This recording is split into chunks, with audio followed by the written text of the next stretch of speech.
Restaurant ভর্তি মানুষের সামনে ইমরেত ভাইয়া আমাকে ধুমায় একটা থাপ্পড় মেরে দিয়েছে। আমি গালে হাত দিয়ে চোখ নিচু করে দাঁড়িয়ে আছি, আরেক হাত দিয়ে চোখের জল মুছছি।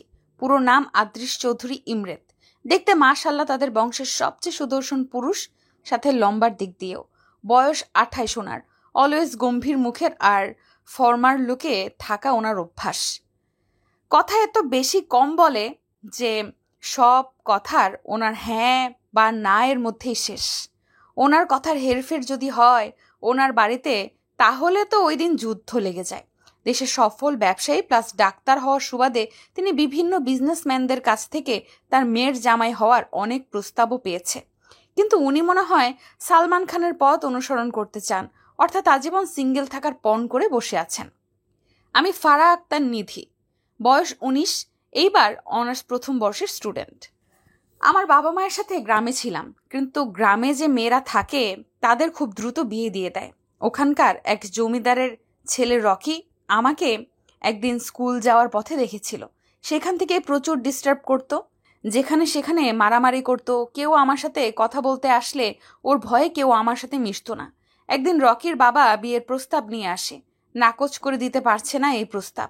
করলে আমার বাবা মায়ের গ্রামে থাকা মুশকিল হয়ে যাবে। তবুও বাবা মা না করে দিয়েই জমিদার সাহেব কিছু না বলে চলে যান। কিন্তু তার ছেলে রকি এসে অনেক ঝামেলা করে, নানান হুমকি দিয়ে যায়। বাবা মা উপায়ন্তর না পেয়ে আমাকে তার খালাতো বোনের ছেলের কাছে, অর্থাৎ এই যমরাজ লোকটার কাছে ক্লাস 10-এ পাঠিয়ে দেন। পরিচয় তো হলো, এইবার চলুন এত সৃজনশীল থাপ্পড় খাওয়ার রিজনটাও জেনে আসি। ফ্ল্যাশব্যাক। ফ্রেন্ডদের সাথে কলেজ শেষে আড্ডা দিতে রেস্টুরেন্টে এসেছি। আমরা মোট 10 জন ছিলাম। তার মধ্যে আমাদের ছেলে ফ্রেন্ড ছিল 4টা আর আমি সহ মেয়ে ছিলাম 6টা। সবাই খুব মজা করতে করতে রেস্টুরেন্টে আসছি। খাবারের টেবিলে বসে খাবার অর্ডার দিয়ে বসে আছি। আমি রেস্টুরেন্টে আসলেই চাউমিন খাবই খাবো। চাউমিন খাওয়ার জন্য আমি টাকা খরচ করি না, হেঁটে বাড়িতে চলে আসি। আমি চাউমিন অর্ডার দিয়ে বাকিরা তাদের অর্ডার দিয়ে বিভিন্ন গল্পগুজব করতে ব্যস্ত ছিলাম। আমি বরাবরের মতো চঞ্চল স্বভাবের মেয়ে, প্রচুর কথা বলতে ভালোবাসি। তবে কেউ যদি ক্লোজ হয়ে যায় তবে, না হলে আমি অপরিচিতদের কাছ থেকে সবসময় দূরে থাকি। রেস্টুরেন্টটা 5 স্টার হওয়ার সুবাদে নামি দামি বিজনেসম্যানরা এখানে মিটিংয়ে আসেন। বড়লোক বাপের পোলারা ছুচকি মাইয়া পটাইয়া কেউ ডেটেও আসে। কিন্তু ভাই, প্রেমে পড়তে পারলাম না কেন এখনো, এই নিয়ে আফসোস করি। তার মানে এই না যে আমার ব্যাচেলর লাইফ খুব দুঃখের। আমি আমার ব্যাচেলর লাইফ নিয়ে খুব খুশি। কিন্তু আশেপাশের পুতু পুতু কোনো প্রেম দেখলে মনে হতো আজ যদি কোনো বিএফ থাকতো। কিন্তু পরক্ষণে ভেবে ফেলি, যাক আল্লাহ বাঁচাইছে, এমন আপদ কোনো জীবনে নাই। ওয়েটার চাউমিন নিয়ে আসা দেখে আমি খুশিতে গদগদ হয়ে গেছি। কারণ চাউমিন দেখলে আমার মাথা ঠিক থাকে না, তবে সব সময় না, যখন ক্রেভিং জাগে তখন আর কি। আজ ক্রেভিং জাগছে যে চাউমিন খাবোই খাবো। ওয়েটার এই দিকে আসতে দেখে আমি হাত বাড়িয়ে চাউমিন নিতে যাব, অমনেই এক পিচ্চি বাচ্চা কই থেকে দৌড়ায় এসে আমার পায়ের সাথে ধাক্কা খেয়ে নিজে তো পড়ছে আমার নিয়া পড়ছে, সাথে আমার চাউমিন ফালায় দিয়েছে। আমার চাউমিন! নিচে বসে নিধি বলল। উপরে তাকিয়ে দেখলো স্যুট পরা এক লোকের মাথায় চাউমিন পড়ে গেছে। লোকটি যখন ঘুরে তাকালো, নিধির কলিজা গলার কাছে চলে আসছে। কারণ চাউমিনটা আর কারোর মাথায় না, যমরাজের মাথায়, থুকু ইমরেতের মাথায় পড়েছে। নিধিকে তার ফ্রেন্ড শামীম তুলে উঠালো। নিধি উঠে দাঁড়িয়ে পড়লো, চলার শক্তি নাই। ইমরেতের চোখ দেখে মনে হচ্ছে আগুন বের হচ্ছে। সামনে এসে নিধিকে এক থাপ্পড় দিল। ব্যাস, পুরো রেস্টুরেন্টের মানুষ ফ্রিতে সিনেমা দেখে নিল। বর্তমান। এইটা হলো আমার থাপ্পড় খাওয়ার কাহিনী। বাপ মায়ের একমাত্র সন্তান হওয়ার সুবাদে কখনো জীবনে মার খাওয়ার সুযোগ হয়নি। কিন্তু যেদিন থেকে এদের বাড়িতে এসেছি, কখনো সোজা মুখে এই কুমড়ো পটাশ আমার সাথে কথা বলেনি। অলওয়েজ রেগে রেগে কথা বলে। মনে হয় ওর কোন পাকা ধানে মই দিয়ে দিয়েছি আমি। একে তো থাপ্পড় খাওয়ার জন্য গালটা ভীষণ জ্বলছে, কান্না আসছে খুব, কেঁদেও যাচ্ছি, চোখও মুছছি, আবার চাউমিন আমার পড়ে গিয়েছে দেখে আরো ভ্যা ভ্যা করে কাঁদতে লেগেছি। বাসায় আসছে নিধি, কিন্তু ভিতরটা ধুকপুক করছে ভীষণভাবে। কারণ মার খেয়েছে বাইরে ঠিকই, কিন্তু বাড়ি তো উনারই। আবারও যদি থাপ্পড় মারে? থাপ্পড়ের কথা মনে হতেই অটোমেটিক গালে হাত চলে গেল নিধির। কোনো রকমে ভিতরে আসলো সে। পিছন দিক থেকে 2টা পিচ্ছি হাত নিধির কোমর ধরে বলল, ফুপ্পি, ধরে ফেলেছি। নিধি ফিক করে হেসে দিয়ে বলল, কে এমন দুঃসাহস করলো? আমি এইবারে রাজকন্যা। বলেই সামনে এসে নিজের 2 হাত কোমরে রেখে বলল। নিধি বাচ্চাটাকে কোলে নিয়ে এক পাক দিয়ে বলল, কেমন আছে আমার রাজকন্যা? বলবো কেন? সকালে না দেখা দিয়ে তুমি চলে গিয়েছিলে কেন? পিচ্ছি বলে উঠল, সরি পরি, আমি আসলে যখন তোমার ঘরে যাই তখন তুমি ঘুমিয়েছিলে, তাই আমি না ডেকে চলে আসি। নিধি মাসুমের মতো মুখ করে বলল, আচ্ছা আচ্ছা, থাক। আর আমাকে ইমোজির মতো ব্ল্যাকমেল করতে হবে না। ইমোজি আবার কি? ও মা, তুমি ইমোজি চিনো না? মা যখন রাগ করে বাবাকে, তখন এইভাবে ইমোজির মতো ব্ল্যাকমেল করে। এতক্ষণে নিধি বুঝতে পারলো ও কিসের কথা বলছে। মামনি, ওটা ইমোজি না, ইমোশনাল ব্ল্যাকমেইল হবে। ও হলো ব্ল্যাকমেল, আজই তো নাকি? মুখ ফেংচিয়ে বলল পিচ্ছি। মাহি! পেছন থেকে ডাক পড়ল। পিচ্ছি অর্থাৎ মাহি আমার জামার পেছনে লুকিয়ে পড়লো আর বলল, প্লিজ পুপি বাঁচাও। সামনে এসে 28 বছর বয়সী নারী আসলো। ইনি হলেন ভাবি, অর্থাৎ ইমরেদ ভাইয়ার ভাবি, মেহবুব ভাইয়ার বউ। ইমরেদ ভাইয়ারা 2 ভাই। বড়টার নাম হচ্ছে মেহবুব ভাই। মেহবুব ভাইয়ের বউয়ের নাম স্মৃতি ভাবি। ভীষণ ভাবে ভালো উনি। এই নিধি, মাহিকে কি দেখেছো? নুডলসের প্যাকেট খুলে গার্ডেনে যেয়ে ছড়িয়ে আসছে। আজ ওর একদিন কি আমার একদিন। ভাবি বলে উঠল, নিধি কিছু বলতে যাবে তার আগেই ভাবি খপ করে মাহির হাত সামনে টেনে নিয়ে আসলো। রাগে চোখে মেয়ের দিকে তাকালে মাহি টুপ করে তার মায়ের গালে চুমু খেয়ে বলল, সরি মা। এরকম কাজ করলে কেউ কি আর রেগে থাকতে পারে? স্মৃতি ভাবিও হেসে দিল। মায়ের হাসি দেখে মাহি এক দৌড় দিল। আরে আস্তে বাবা। স্মৃতি বলল। নিধি মামের মুহূর্ত উপভোগ করছিল। ইস, সে যখন গ্রামে থাকতো তার মায়ের সাথে কতই না দুষ্টামি করত। তুমি অমন গালে হাত দিয়ে আছো কেন? স্মৃতি ভ্রুকুচকে জিজ্ঞেস করলো। নিধি কি বলবে বুঝতে পারছে না, ভ্যাবাচাকা খেয়ে বসে আছে। আর বলবেই বা কি যে তার গুণধর দেবর সামনে থাপ্পড় মেরেছে। মানে আজ র‍্যাক ছিল কলেজে। কাকে র‍্যাক দিয়েছিল কে জানে, থাপ্পড় আমি খেয়েছি। নিধি ইনিয়ে বিনিয়ে বলে উঠল। স্মৃতি গালের হাত সরিয়ে দেখলো 5টা আঙুলের দাগ একদম বসে গেছে। ফর্সা মুখে মনে হচ্ছে লাল রক্ত জমাট বেঁধে গেছে। স্মৃতি আটকে উঠে বলল, এ কি, কত জোরে মেরেছে তোমাকে! পুরো গালের কি অবস্থা! আচ্ছা, তোমার ভাই আসো, কোন বেয়াদবের দল এই হাল করেছে। ভার্সিটি যে সব কয়টার খবর নিতে বলবো। স্মৃতিভাবী রেগে গিয়ে কথাগুলো বলল। তারপর আমার হাত টানতে টানতে ডাইনিং চেয়ারে বসিয়ে আইস প্যাক ধরে থাকলো। আসলে ভাবি আমাকে প্রচুর ভালোবাসে। আমার সব প্রয়োজন উনি এক নিমেষেই বুঝে যান। ক্লাস 10 থেকে আছি এই বাসায়, কিন্তু উনি আমার মায়ের মতন সব জিনিসেরই খেয়াল রাখে। আসলে মেহবুব ভাইয়ার ইমরাত ভাইয়ার বাবা মা মারা যাওয়ার পর স্মৃতিভাবে সংসারটা সামলে রেখেছে। এত নামি দামি মানুষ হয়েও এক চুল পরিমাণ অহংকার নেই। এমনকি স্মৃতিভাবির ফ্যামিলিও অনেক হাই ক্লাস, কিন্তু তাদের পিতামাতার মন একদম পানির মতো পরিষ্কার, কোনো ভেজাল নেই। রাতের বেলা ইমরেত হসপিটালের ডিউটি সেরে বাসায় আসছে। মেহবুব ভাইও অফিস থেকে ফিরে এসেছে। মাহি বসে আছে আর সবার জন্য অপেক্ষা করছে। ফ্রেশ হয়ে 2 ভাই নামলো। স্মৃতি খাবার সার্ভ করছে। যে যার চেয়ারে অবস্থান করলো। নিধি কই? মেহবুব দেখতে না পেয়ে জিজ্ঞেস করে বসলো। নিধির খুব জ্বর, আমি খাবার খাইয়ে ওষুধ খাইয়ে আসছি। মেহবুব অবাক হয়ে বলল, সে কি, জ্বর হলো কিভাবে? মার খেয়ে জ্বর আসছে। মেহবুব একটু মৃদু চিৎকার দিয়ে বলল, কে মেরেছে? আমি মেরেছি। ইমরেত গম্ভীর মুখ হয়ে বলল। আর কি বলবে, দুজন চুপ হয়ে থাকলো। কারণ ইমরেত শাসন করে নিধিকে একটু বেশি। কেন মেরেছো পুপিকে তুমি? মাহি চোখ পাকিয়ে জিজ্ঞেস করলো। কারণ তোমার ফুপি ভুল করেছে। এখন কথা না বলে চুপচাপ খাও। ইমরেত খাবার মুখে গুজে দিয়ে বলল। মাহি মুখ ভেঙচি দিয়ে তার মায়ের হাত থেকে খাবার খাচ্ছে। গভীর রাতে নিধির মনে হলো তার গালে কেউ হাত বুলিয়ে নরম স্পর্শ পাচ্ছে, কিন্তু জ্বরের জন্য চোখ খুলতে পারছে না সে।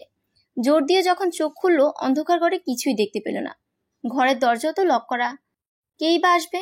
আপনি খুব খারাপ ইমরেত ভাইয়া। আপনার হাতে মার খাওয়ার জন্য আমি জ্বরে ভুগতেছি। দেখেন আপনার বউ হবে যখন, ওর হাতে মার খেয়ে আপনিও জ্বরে ভুগবেন। নিধির জ্বরের ঘরে বিড়বিড় বলাটা কারো কানে যেতে ব্যক্তিটি অন্ধকারের মধ্যে বাঁকা হাসি দিল। সকালবেলা নিধির ঘুম ভাঙলো বেলা 12টায়। জ্বর কমলো, শরীরের দুর্বলতা এখনো যায় নাই। মনে হচ্ছে কতই না চালের বস্তা তুলেছে যে শরীরটা ভার হয়ে আছে। ফ্রেশ হয়ে নিচে গেল। স্মৃতি ভাবি বসে বসে কাজ দেখিয়ে দিচ্ছে নতুন মালিদের। পুরনো মালি চলে গিয়েছে বয়স হওয়ার কারণে, আর পারছে না কাজ করতে, এই জন্য। তুমি ডাইনিং এ যাও, আমি আসছি। স্মৃতি ভাবি বলল। নিধি মাথা নাড়িয়ে চলে গেল। কিছুক্ষণ বাদে সামনে পরোটা দিল ভাবি, কিন্তু মুখে দিতেই তিতা লাগলো। মনে হয় জ্বরের মুখে, এই জন্য খেতে পারলাম না। তখন ভাবি স্যুপ করে দিল। মাহিও স্কুলে গেছে, নয়তো ওর সাথে মজা করা যেত। কল বাজছে, দেখলাম শামীম ফোন দিয়েছে। বল। শামীম বলল, আসিস নিজে কলেজে? নিধি ক্ষীণকণ্ঠে বলে উঠল, জ্বর হয়েছে রে, এই জন্যই আসিনি। এদিকে একটা আননোন নাম্বার থেকে নিধির ফোনে কল এসেই চলেছে। নিধি দেখেও অ্যাভয়েড করলো, যেহেতু চেনে না, দেখেও কি হবে। বেশ কিছুক্ষণ কথোপকথন চলল। যে ব্যক্তিটি ফোন দিয়ে বারবার ওয়েটিং পাচ্ছিল সে রাগে সজোরে গ্লাস ভেঙে ফেলল। সন্ধ্যাবেলা নিধি আরামসে শুয়ে ফেসবুক চালাচ্ছে। নিউজ ফিডে এটা সেটা ফানি ভিডিও দেখছে আর হাসছে একটু পর পর। ইমৃত নিধির রুমে এসে যখন দেখলো নিধি ফোনে কি দেখছে আর হাসছে, তখন নিধির কাছে সে ফোনটা নিয়ে সজোরে ফেলে টুকরো টুকরো করে দিল। আল্লাহ, আমার ফোন! নিধি তড়িঘড়ি করে ফোন তুলতে গেলে ইমৃত হ্যাঁচকা টান দিল। যেহেতু কাজের সময় তোমাকে পাওয়া যায় না, ফোনও তোমার কাছে থাকবে না। ইমৃত দাঁতে দাঁত চেপে কথাগুলো বলে হনহন করে বেরিয়ে পড়ল। নিধির চোখে জল এসে গেছে। কেন তাকে দেখতে পারে না এই লোক? কি করেছে সে তার? ভাঙা ফোন হাতে নিয়ে বসে বসে কাঁদছে নিধি। নিধি অনেকক্ষণ যাবৎ ঘর থেকে বের হয়নি, আর বের হবেও না সে। কি পেয়েছে কি? হ্যাঁ, ওনার বাড়িতে থাকি বলে এমন বিহেভ করবে? থাকবো না, কাল হোস্টেলে সিট খুঁজবো। থাকবো না এই যমরাজের বাড়িতে। নিজে নিজে বকবক করছে আর চোখের জল মুছছে নিধি। এদিকে ইমৃত নিজের রাগ সংযত করতে পারছে না দেখে ওয়াশরুমে চলে গিয়েছে। গোসল করে বেরোনোর পর একটু হালকা লাগছে, তবে নিধির ফোনে ওয়েটিং এর কথা মনে পড়তে আবারও মাথার রগটা ফুলে উঠেছে। রাতের বেলা ডাইনিং এ যেয়ে ইমৃত দেখলো নিধি খেতে আসেনি। নিধি কই? ইমৃত গম্ভীর মুখে স্মৃতিকে প্রশ্ন করলো। ভাইও আসবে না, তুই খেয়ে নে। ঘরে বসে মাহি আর নিধি মিকি মাউস দেখতেছে। মেহবুব বলে উঠলো স্মৃতি বলার আগে। রাগে গাটা আরো রিরি করে উঠলো ইমৃতের। কোনো রকমে দাঁতে দাঁত চেপে মুখের ভিতরে খাবার গুজে উপরে চলে গেল। এদিকে মেহবুবের নজর গেল স্মৃতির শাড়ি ভেদ করে পেটের উপর। চট করে শয়তানি করার বুদ্ধি মাথায় আসলো তার। পানি হাতে নিয়ে স্মৃতির পেটে হাত রাখলো মেহবুব। এরকম আক্রমণে স্মৃতি চিৎকার দিতে যেও থেমে গেল। বুঝলো বাহিরে আছে, চিৎকার দিলে খারাপ দেখায়। কটমট করে মেহবুবের দিকে তাকালো। সে খুব মনোযোগ দিয়ে চিকেন খাচ্ছে। এদিকে মেহবুব ভিজা হাত সরায়ও না, ভিতর ভিতর পৈশাচিক আনন্দ নিচ্ছে। স্মৃতি টেবিলের নিচ দিয়ে দিল এক গুতা মেহবুবের পায়ে। আহ! মেহবুব ব্যথাতে বলে উঠল। স্মৃতি দেখলো মেহবুব হাত সরাই দিয়েছে দেখে হাফ ছেড়ে বাঁচলো। আরেকবার এমন করলে তোমার সব কয়টা হাড় ভেঙে দিব আমি। রাগে গিজগিজ করতে করতে ডাইনিং ত্যাগ করলো স্মৃতি। মেহবুব শয়তানি হাসি দিয়ে বলল, লেটস সি বেবি, রুমে যাও, তোমার কপালে কি আছে তখন দেখবে। ইমরেজ সার্জারি নিয়ে একটু কথা বলছে অফিসের লোকের সাথে। কাল সকালে একটা বড় অপারেশন করতে হবে তাকে। বড় অপারেশন সব ইমরেজ করে, ইমার্জেন্সি ছাড়া যায় না সে হসপিটালে, বাকি সময় ব্যবসায়। লোকজন ভাবে এত ট্যালেন্ট কিভাবে আসে, 2 দিক সামাল দেয়। ইমরেজ কথা বলতে বলতে চোখ আটকে গেল সামনের ব্যালকনিতে নিধি ইজি চেয়ারের উপর গুটিসুটি মেরে মাহিকে বুকের উপর রেখে ঘুমিয়ে গেছে। ইমরেজ প্রয়োজনীয় কথা শেষ করে মাহির রুমে রওনা দিল। মাহির রুমে গিয়ে ইমরেজ দেখলো মাহিকে বুকে চেপে নিধি ঘুমিয়ে আছে। আসলেই কত নিষ্পাপ লাগছে দেখতে তাদের। মাহিকে কোলে নিয়ে ওর বেডে শুয়ে দিল। তারপর নিধির কাছে এসে কিছুক্ষণ তাকালো। এই মুখ দেখে আমি আমার বয়সটা ভুলে গেছি। আমি তোমার বাচ্চামো দেখে নিজের যে তোমার থেকে 10 বছরের বড় সেটাও ভুলে গেছি। কিন্তু কি করব বলো, আমি যে তোমাকে প্রথম দেখাতে দুর্বল হয়ে গেছি। নিজের অনুভূতির প্রতিটা শিরায় তোমাকে আবদ্ধ করে ফেলেছি এই 3 বছরে। হ্যাঁ, তোমাকে চাই, আমি খুব করে চাই, এত বেশি চাই যেন কখন আমি তোমার বড় কিংবা তুমি আমার ছোট এই অনুভূতিটা বুঝতে না পারো। আমি তোমাকে ভালোবাসি অনেক বেশি, এত বেশি যে তোমাকে আমি ব্যতীত অন্য কেউ কখনো ভালোবাসা তো দূরেই থাক, পছন্দ করুক, আমি তা চাই না। আমি পারলে তোমাকে আমার রুক্ষ পিঞ্জরে লুকিয়ে ফেলতে চাই। আজ যখন তোমার খোঁজ নেওয়ার জন্য ফোন ওয়েটিং দেখলাম, বিলিভ মি, মনে হচ্ছে সামনে পেলে ঠাটিয়ে 2টি চড় মারি। দুনিয়ার সবার সঙ্গে তোমার যত কথা, আর আমি সামনে আসলে তোমার মুখ বন্ধ হয়ে যায়। আমার অনুভূতির তোমার চোখে পড়তে দেই না, আমি জানি, কিন্তু খুব শীঘ্রই তোমাকে আমার অনুভূতির সাথে পরিচয় করাবো। নিধিকে কোলে তুলে মাহির পাশে শুয়ে দিল। কথাগুলো নিধি শুনতে পেত, কিন্তু ঘুমের জন্য তার হুঁশই নাই। কেউ তাকে তার অজান্তে এত বেশি চেয়ে ফেলেছে। নিধির কপালের চুল সরিয়ে মাথায় চুমু দিয়ে দুজনের গায়ে চাদর লাইট অফ করে ইমরেজ চলে গেল। স্মৃতি ঘুমাতে পারছে না। যখন সে বেডে ঘুমাচ্ছে, মেহবুব তার গায়ে পানির ছিটা মারছে। দেখলো কোনো উপায়ন্তর নাই, নিজের রুমে থেকে চাদর নিয়ে বারান্দায় চলে গেল। মেহবুবের মেজাজটা এবার খারাপ হয়ে গেল। এমনিতে সময় পায় না ওকে আদর করার, যখন কাছে পায় মাহি আসে না, হয় অন্য কাজ পড়ে। না, আর এরকম করতে দিব না। ওই ভুলে গেছে ওরে আমি কেমনে তুলে এনে বিয়ে করেছি। ধপাধপ পা ফেলে স্মৃতির কাছে এসে কোমরকে শক্ত করে ধরে কাছে ঘুরিয়ে দেয়ালে ঠেসে ঠোঁটে ঠোঁট বসালো। বেশ কিছুক্ষণ ছোটাছুটি করে স্মৃতি পার পেল না, যখন তখন নিজেও তাল মিলালো। সে জানে মেহবুব বরাবরই জেদি, আর সেখানে স্মৃতিকে নিয়ে সবসময় সিরিয়াস। স্মৃতির গায়ের ঘ্রাণ মেহবুবের কাছে টনিকের মতো কাজ করে। স্মৃতিকে কোলে তুলে ভালোবাসার রাজ্যে ডুব দিল মেহবুব। সকালবেলা নিধি নিজেকে বেডে পেয়ে একটু অবাক হলো। সে তো ছিল মাহিকে নিয়ে বারান্দায়, এখানে কিভাবে এলো সে? মাহির দিকে তাকিয়ে দেখে সে এখনো ঘুমে কাদা। 4 বছরের মাহি, তার মা বাবার মতো গায়ের রং পেয়েছে, দেখতেও পুতুল। মাহির কপালে চুমু দিয়ে নিজের রুমে গেল ফ্রেশ হতে। ইমরিত তাড়াতাড়ি নাস্তা সেরে সার্জারির জন্য বেরিয়ে পড়েছে সকাল সকাল। মেহবুব এখনো স্মৃতিকে জড়িয়ে ধরে ঘুমিয়ে আছে। কিছুক্ষণ আগে মেহবুবকে ঠেলে উঠতে যেয়ে স্মৃতি এক দফা কামড় খেয়ে শুয়ে আছে। আরেকবার যদি এরকম করো, গতকাল রাতে যেমন রেস্ট দেই নাই, আজ সারাদিনও তাই হবে। এই বলে মেহবুব স্মৃতির বুকে মুখ গুজে ঘুম। স্মৃতি মনে মনে গালি দিলেও মেহবুবের দিকে তাকিয়ে একটা প্রশান্তির হাসি দিল সে। সকালে নিধি উঠে সবার জন্য নাস্তা বানালো।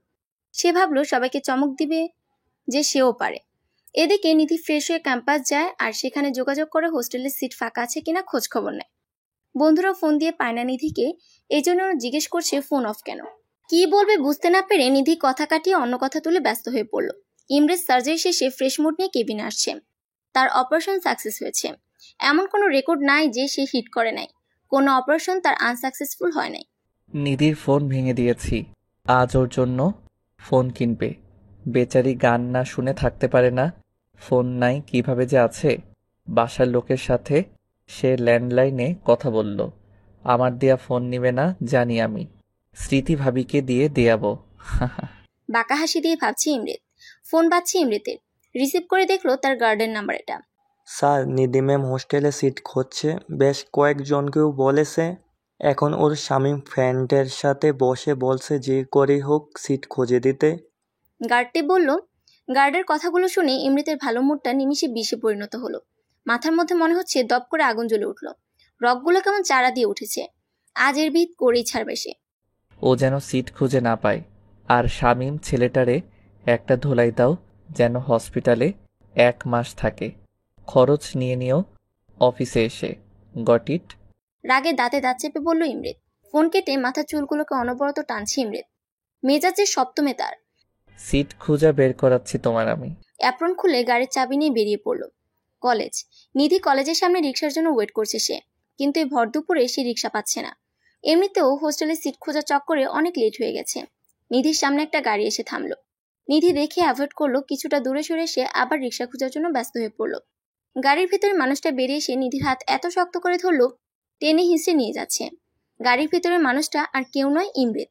ফর্সা মুখ, রোদে একদম চকচক করছে, কিন্তু মুখ লাল হয়ে গেছে রাগে। আরে ইমরাত ভাইয়া ছাড়েন, কই নিয়ে যান ভাইয়া, আমি যাব না। আজব লোক, আপনি শুনতে পান না? নিধি বলেই যাচ্ছে আর হাত মুচড়াচ্ছে। ইমরিত নিধির মুখে ভাই ডাক শুনলে আরো খেপে যায়, কিন্তু কিছু বলেনি এতদিন। আজ এমনিতে মেজাজ গরম, ভাইয়া ডাক শুনে আরো চেতে গেছে সে।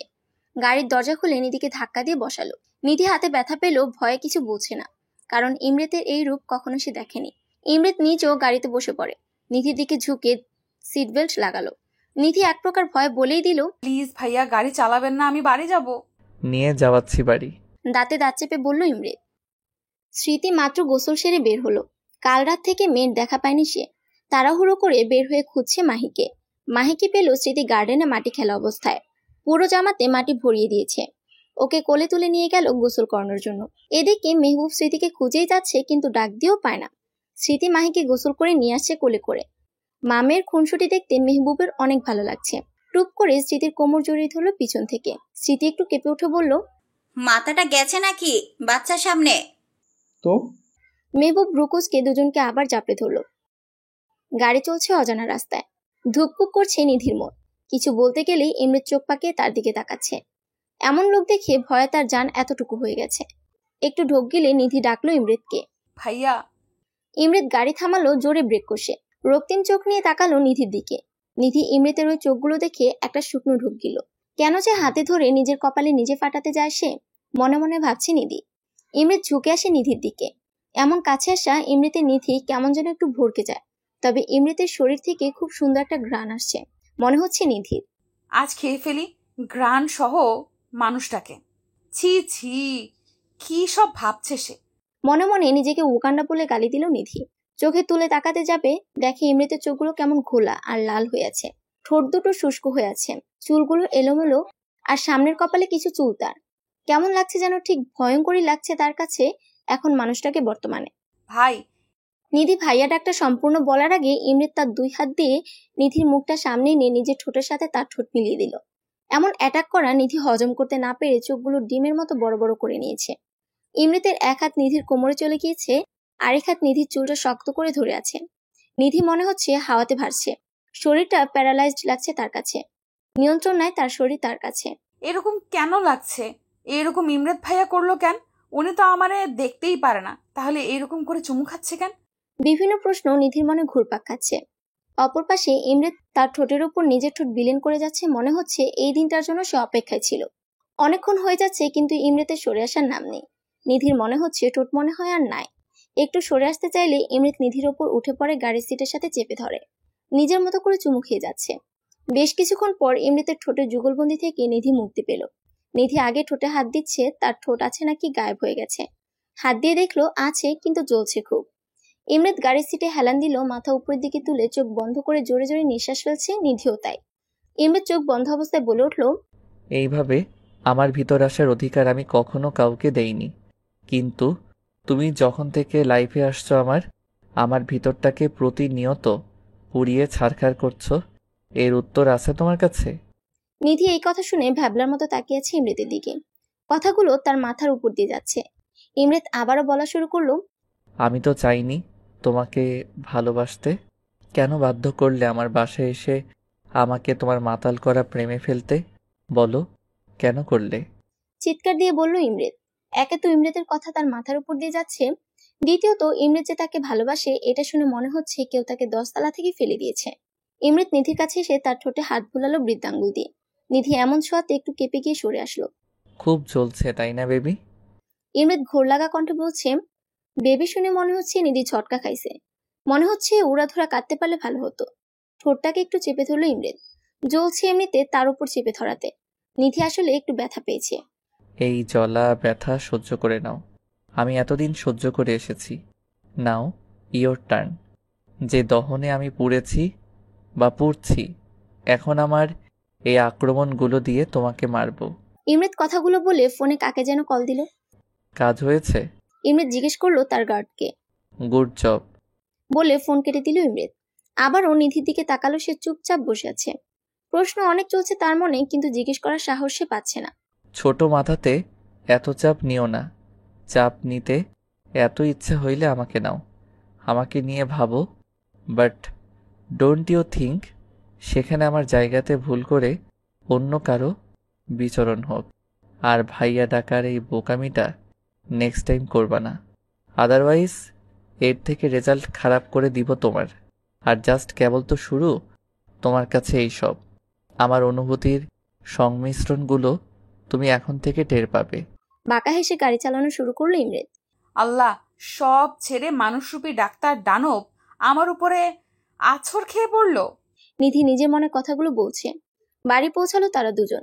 ইমৃত গাড়ি থেকে নেমে টেনে নিধিকে নামালো। নিধি এক প্রকার রোবটের মতো ইমৃতের সাথে হাঁটছে। হাত ছুটাতে চাইলে ইমৃতের এক ধমক। সাহস দেখানোর ভুল করো না। মাহি দেখেছে তার ছোট চাচু কিভাবে তার নিধি ফুফিকে উপরে নিয়ে যাচ্ছে।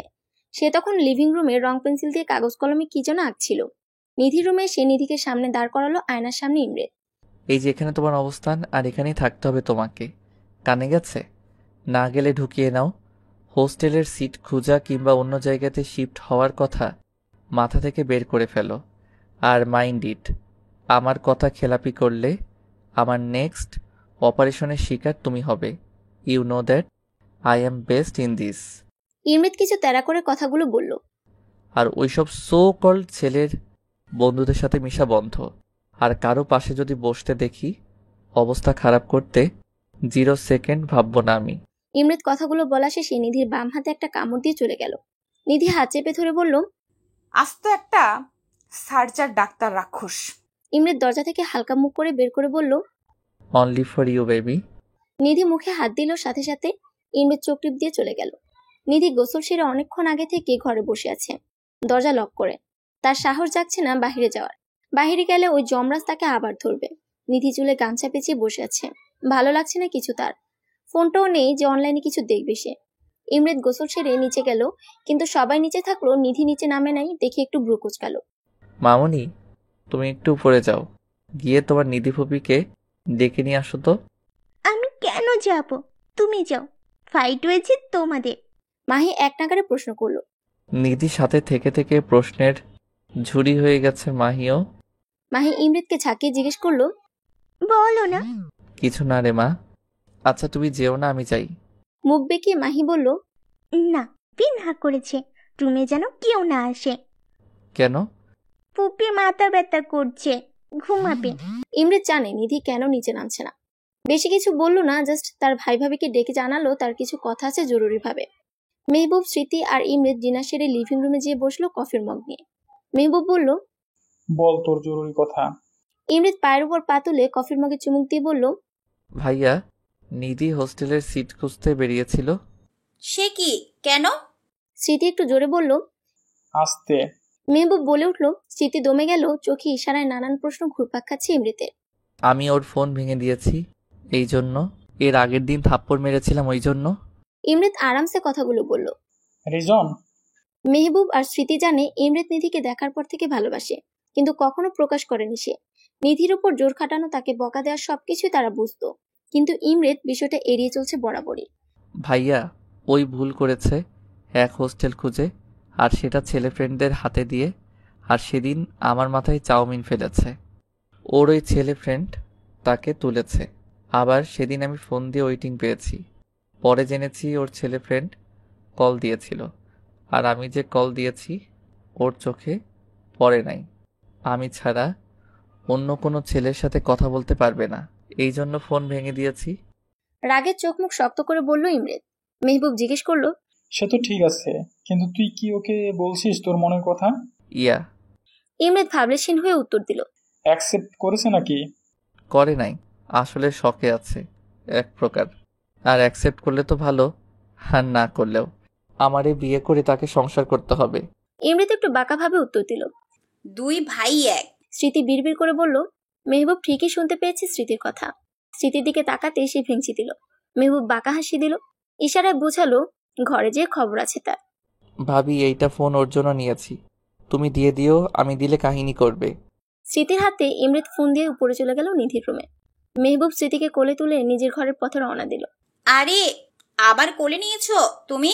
বাড়িতে দেখে নিলে কে কি ভাববে? স্মৃতি এভাবে নানান কথা বলছিল, মেহবুব নিজের ঠোঁট দিয়ে স্মৃতির মুখ বন্ধ করে দিল। ইমরেত নিধির রুমে যেয়ে দেখে সে বারান্দাতে দাঁড়িয়ে আকাশের দিকে তাকিয়ে আছে স্থির দৃষ্টিতে। তার মানে সে এখনো ঘুমায়নি। ইমরেত পেছন থেকে নিধিকে ধরলে নিধি ভয় পেয়ে এক লাফে ইমরেতের থেকে দুই হাত দূরে সরে গেল। ইমরেত ভ্রু উঁচিয়ে জিজ্ঞেস করলো, এনিথিং রং? নিধি মুখ ঘুরিয়ে নিল। আপাতত এখান থেকে কেটে পড়তে পারলে ভালো হবে। এই মানুষটার সাথে কথা বলতে ভাল লাগে না। কাম। ইমরেত হাত দিয়ে কাছে ডাকছে নিধিকে। নিধি মুখ উঁচিয়ে ভেঙচি দিল যে সে যাবে না। ইমরেত কটমট করে তাকালেও নিধির নজর স্থির তার নিজের পায়ের দিকে। ইমরেত কাছে যেয়ে নিধির কোমর চেপে উপরে তুলল। নিধি হকচকে টাল সামলানোর জন্য ইমরেতের টি শার্টের গলা ধরে আছে। এক কথা তো একেবারে কানে যায় না তোমার, তাই না? ইমরেত রেগে জিজ্ঞেস করলো, আপনি যখন তখন এইভাবে কাছে আসেন কেন? একটু নামান আমাকে। নিধি বলল, আমি সব সময় নিজের মর্জিতে চলি, এটা হয়তো তুমি এতদিনে বুঝে গেছো।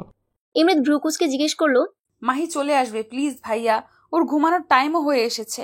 নিধি ভয়ে ভয়ে বলল, তো দেখবে তার চাচ্চু আর ফুপি কিভাবে রোম্যান্স করছে। নিধির কানের মুখ নিয়ে কথাগুলো বলল। নিধি এরকম নিঃশ্বাসের সাথে লড়াই করার ক্ষমতা নেই তার। কেমন যেন কুচকে গেল ইমরেতের বুকের মধ্যে। ইমরেত আরেকটু শক্ত করে নিধির কোমরটা ধরল। নিচে আসো নাই কেন? তুমি জানো না আমি তোমার জন্য অপেক্ষা করব? ইমরেত একটু ঘোর লাগা কণ্ঠে কথাগুলো বলছে। আপনি ছিলেন যে এই জন্য যাইনি। নিধি মুখ ভেঙচে কথাগুলো বলল। ইমরেতের দিকে তাকিয়ে সে বুঝতে পারলো ভুল সময়ে ভুল উত্তর দিয়ে ফেলেছে। সাথে সাথে মুখে হাত দিল।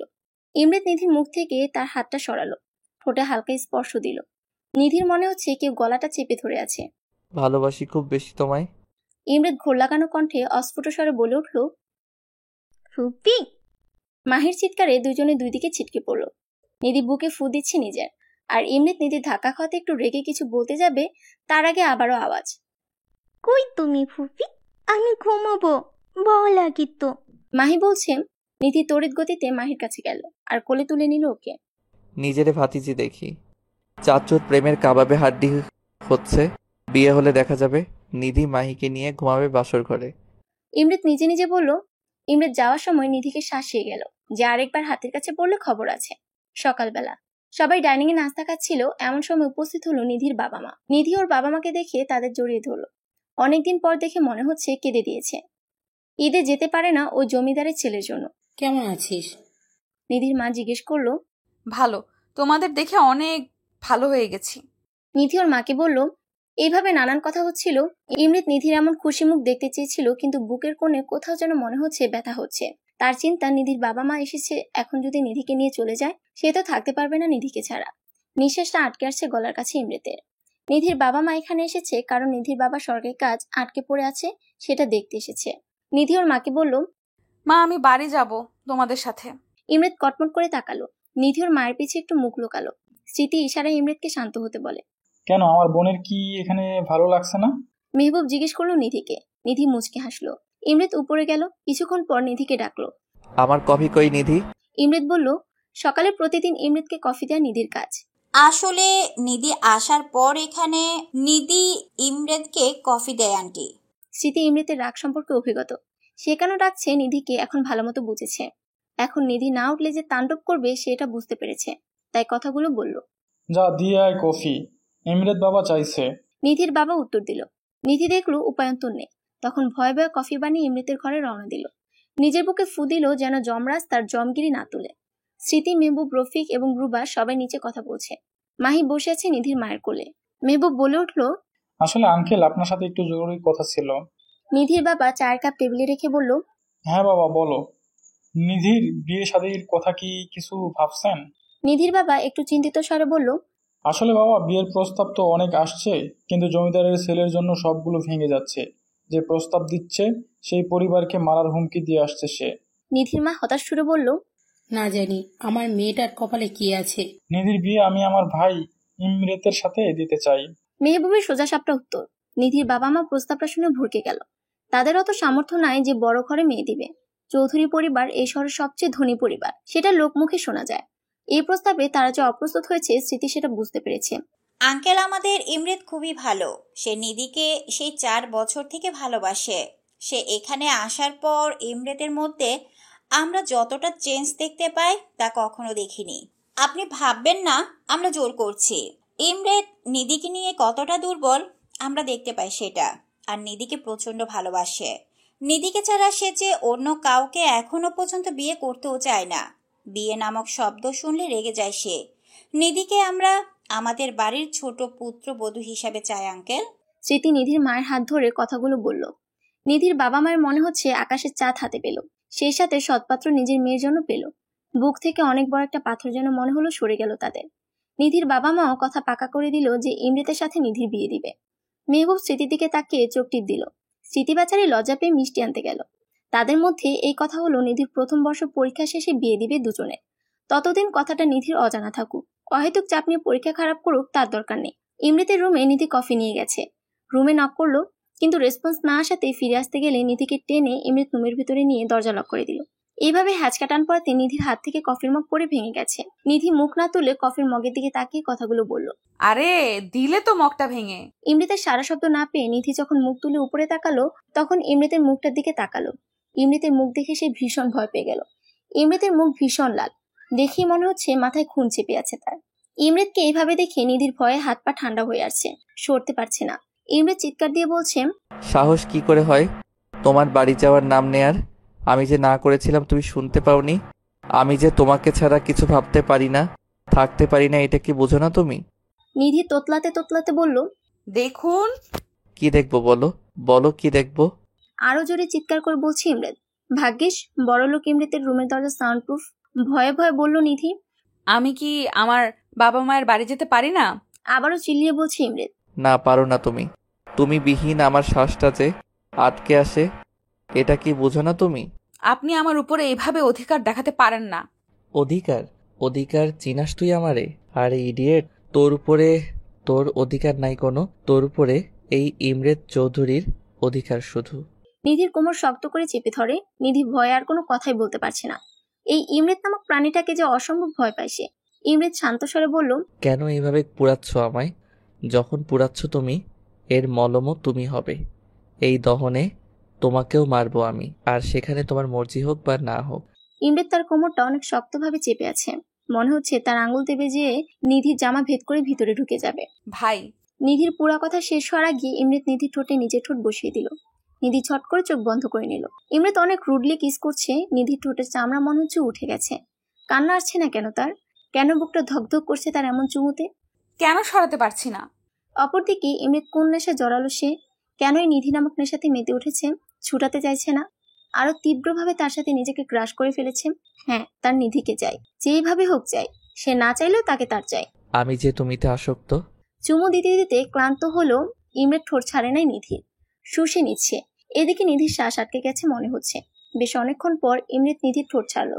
দুজনে খুব জোরে জোরে নিঃশ্বাস ফেলছে।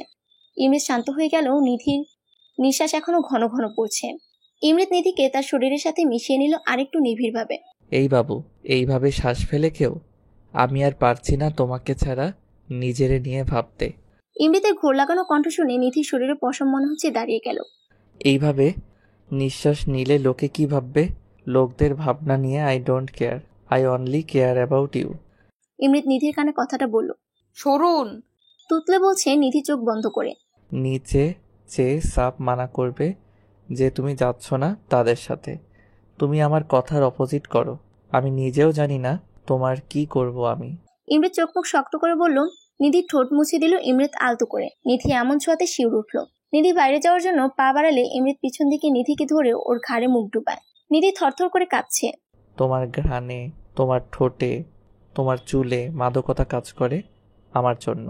আর এই মাদকতাতে আমি তীব্রভাবে আসক্ত। ছুটবে না কখনো, আর না আমি ছুটাতে চাই। নিধি যখন নিচে নামে তখন দেখি ইমরেত খুব আয়াস করে যমরাজ লোকে সবার সাথে খুশ গল্প শুনতে বিজি আছে। আস্ত দানব, ঠোঁটটা কত ব্যথা করছে এখনো। নিধি অসহায়ের সাথে বিড়বিড় করলো। স্মৃতির নিধির ঠোঁটের দিকে নজর গেল। দেখে নিধির ঠোঁট অনেক ফুলা। ইমরেতের দিকে তাকিয়ে বুঝলো এই কিছু একটা করেছে। এই দুই ভাই একই, মানুষজন বুঝে না। মেহবুব মাহিকে কোল থেকে নামিয়ে স্মৃতির উদাম পেটে হাত দেয় সবার আড়ালে। স্মৃতি শিউরে উঠেও নিজেকে সামনে নিল। মেহবুবের দিকে রেগে তাকালো। মেহবুবের কোনো ভাবান্তর নেই, মনে হচ্ছে সে কিছুই করেনি। স্মৃতি হালকা করে হাত উঠিয়ে সবার মনোযোগের আড়ালে মেহবুবের পেটে দিল কোনো দিয়ে ধাক্কা। মেহবুব আওয়াজ বলতে চেয়েও মুখে রেখে দিল ব্যথাটা, কারণ সবাই সামনে আছে। নিধি তার মায়ের পাশে গুটিসুটি মেরে বসে আছে। ইমরেত তার সামনের চেয়ারে পায়ের উপর পাতুলে কফি খাচ্ছে আর নিধির দিকে মগ্ন হয়ে আছে। নিধি আর চোখে তাকালেও বুঝতে দিচ্ছে না ইমরেতকে, কিন্তু ইমরেত নিধির আর চোখে দেখাটাকে বুঝতে পেরে বাঁকা হাসি দেয়। নিধির বাবা মাকে আর বলতে পারলো না যে তাদের সাথে যেতে চায়। যখনই তার মাকে সে কিছু বলতে চাইছে তখনই ইমরেত তার দিকে চোখ রাঙিয়ে তাকাচ্ছে। বেচারা নিধি না গিলতে পারছে ইমরেতকে, না হজম করতে পারছে। এদিকে স্মৃতি ইমরেতকে সবার আড়ালে হাসতে হাসতে নিয়ে যায়। স্মৃতি ইমরেতকে জানালো, যার জন্য আমার গম্ভীর মুখ দেবর এতটা ডেসপারেট হয়ে আছে, তাকে সারা জীবন তোমার করার জন্য তার বাবা মা তোমার ভাইকে কথা দিয়ে দিয়েছে। ওনারা কথা না দিলেও আর নিধি না চাইলেও আমি ঠিকই ওর প্রথম বর্ষের পরীক্ষার পর তুলে নিয়ে যেয়ে বিয়ে করতাম। ইমরেত সোজা স্টাইলে বাঁকা জবাব। স্মৃতি জানালো ঠাট্টা সুরে, দুই ভাই একই। তোমার ভাইয়ের মতো হইলে বেচারি নিধির কপালে যে কি আছে। ওর কপাল ভালো আছে, এরকম ডাবল রোলের সঙ্গে পাচ্ছে হ্যান্ডসাম জামাইকে। ইমরেত নাক ফুলিয়ে বলল। স্মৃতি হেসে তাদের কাছে রওনা দিল। আর ইমরেতও খুশি, স্মৃতির বাবা মা সবকিছুই জানে আর কথাও দিয়েছে যে নিধি তার হবে। নিধির বাবা সরকারি যে কাজ আটকে ছিল ইমরেত তার লোক দিয়ে ফাইল আইনিভাবে নিয়ে আসছে। সমস্যার সমাধানও হয়ে গিয়েছে। সন্ধ্যার দিকে নিধির বাবা মা চলে গেল। এমনিতে নিধি তার বাবা মাকে এতদিন পর দেখতে পেয়েছে। জমিদারি ছেলের জন্য দেখতে যেতে পারে না গ্রামে। কান্নাকাটি করে বিদায় দিয়ে নিধি তার বাবা মাকে নিজের চোখ ফুলিয়ে ফেলেছে। ইমরেত ইশারাতে না করেছে কাঁদতে, কিন্তু নিধি যতবারই ইমরেতের দিকে তাকিয়েছে ততবারই আরো জোরে কেঁদেছে। মাহি বারবার এসে চোখ মুছে দিচ্ছে। ও ফুপি, তুমি কেঁদে দিলে, আমিও কাঁদবো। সে জানায়। মাহির এমন কথা শুনে নিধি মাহির সামনে না কাঁদলেও রুমে যেয়ে ঠিকই কাঁদছে। স্মৃতি রাতের খাবার জন্য ডাকলে দেখে কাদার জন্য মাথা ভার হয়ে গেছে, এখন আর উঠতে পারে না সে। আমি খাবো না ভাবিপু। ভাবি প্লাস আপু নিধি ভালোবেসে ডাকে। তোমরা খেয়ে ঘুমাও। নিধি মাথা ধরে বলল। স্মৃতি নিচে এসে ইমৃতকে জানালো। ইমৃত জানায় তারা খেয়ে নিয়ে ঘুমায় যেতে, নিধিকে উনি খাওয়াবে। ইমৃত অফিসের কিছু কাজ সেরে হসপিটালের কিছু খোঁজ নিয়ে খাবার নিয়ে নিধির রুমে গেল। নিধির রুমে যেয়ে ইমৃতের শ্বাস আটকে যাওয়ার মতো অবস্থা। নিধির পরনের প্লাজো হাঁটু অব্দি উঠে আছে, আর টি শার্টও উঠে আছে হালকা। ফর্সা পেট দেখা যাচ্ছে, চুলগুলো এলোমেলো। কান্নার কারণে চোখ হালকা আর নাকটা অসম্ভব লাল হয়ে আছে Nidhi. I have to control myself. নিজে নিজে বিড়বিড় করছে ইমরেন, কিন্তু যখনই নিধির দিকে তাকাচ্ছে সব আউলে যাচ্ছে। 2-3টা বড় নিঃশ্বাস ফেলে নিধিকে ডাকলো ইমরেন।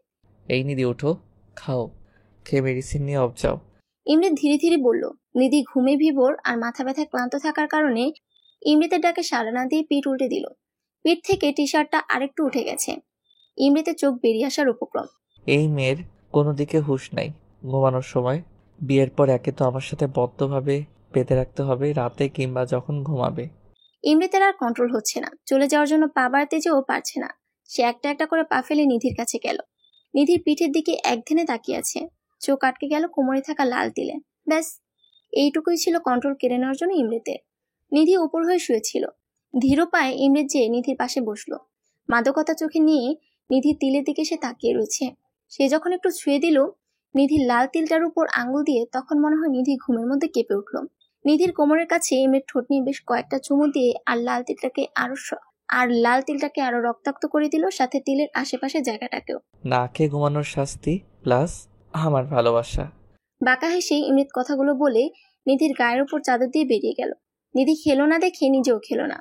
সকালবেলা, যেহেতু আজ শুক্রবার সবাই বাসায় থাকবে, নিধির ঘুম ভাঙলো বেলা 9টায়। নিজেকে ফ্রেশ করবে আপাতত সে, যেহেতু না খেয়ে ঘুমিয়েছে। সে নাড়ি ভুড়ি খাওয়ার জন্য পেট থেকে এখন খাও খাও করছে। নিধির মাথাটা হালকা ভার হয়ে থাকলেও ঘুমানোর ফলে ফ্রেশ লাগছে। পাশে টি টেবিলে চোখ গেল নিধির। সুন্দর ব্ল্যাক কালারের র্যাপিং পেপারে মোড়ানো কিছু একটা উপরে লেখা স্মৃতি। নিধি এক্সাইটেড হয়ে তাড়াতাড়ি করে খুলতে চেয়ে র্যাপিং পেপারের ধারে আঙুল কেটে ফেলেছে। আহ বলেও দেখে রক্ত বেরোচ্ছে। সেদিকে মাথা ব্যথা নেই, মুখে নিয়ে আঙুলটাকে চুষে পুরো কভারটা খুলে দেখলো আইফোন 11 প্রো ম্যাক্স। নিধির মুখটা এত বড় হয়ে গেছে, খুশিতে নেচে দিল ফোন পে। কিছুক্ষণ নেচে নিল নিধি। ফোন বেডে রেখে নিধি গেল ফ্রেশ হতে। এতক্ষণ নিধির রুমে সিসিটিভি ফুটেজ দিয়ে তার কাণ্ড দেখছিল ইমরেত তার ল্যাপটপের দ্বারা। নিধির এরকম বাচ্চামি দেখে সে 4 বছর আগে ঘায়েল হয়ে তার প্রেমে পড়েছিল। মুচকি হাসিতে ইমরেতকে দারুণ লাগে যদি নিধি দেখত। নিধি ওয়াশরুমে যেয়ে দেখলো জামা চেঞ্জ করার সময় কোমরের জায়গাতে তিলের অংশটুকু কেমন কালশিটে ভাবে লাল হয়েছে। মনে হচ্ছে কেউ ওই জায়গাটা ইচ্ছে মতো খুঁচাইছে। কিছুক্ষণ নাড়াচাড়া করে যখন হদিশ পেল না নিধি, তখন পাত্তা না দিয়ে ফ্রেশ হয়ে নিচে গেল সে। নিধি নিচে যেয়ে দেখলো স্মৃতি কিচেনে আজ রান্না করছে। আজকে তাহলে ভাইয়া কিছু আবদার করেছে, এই জন্য ভাবিপু সকাল সকাল আসছে। Thank you.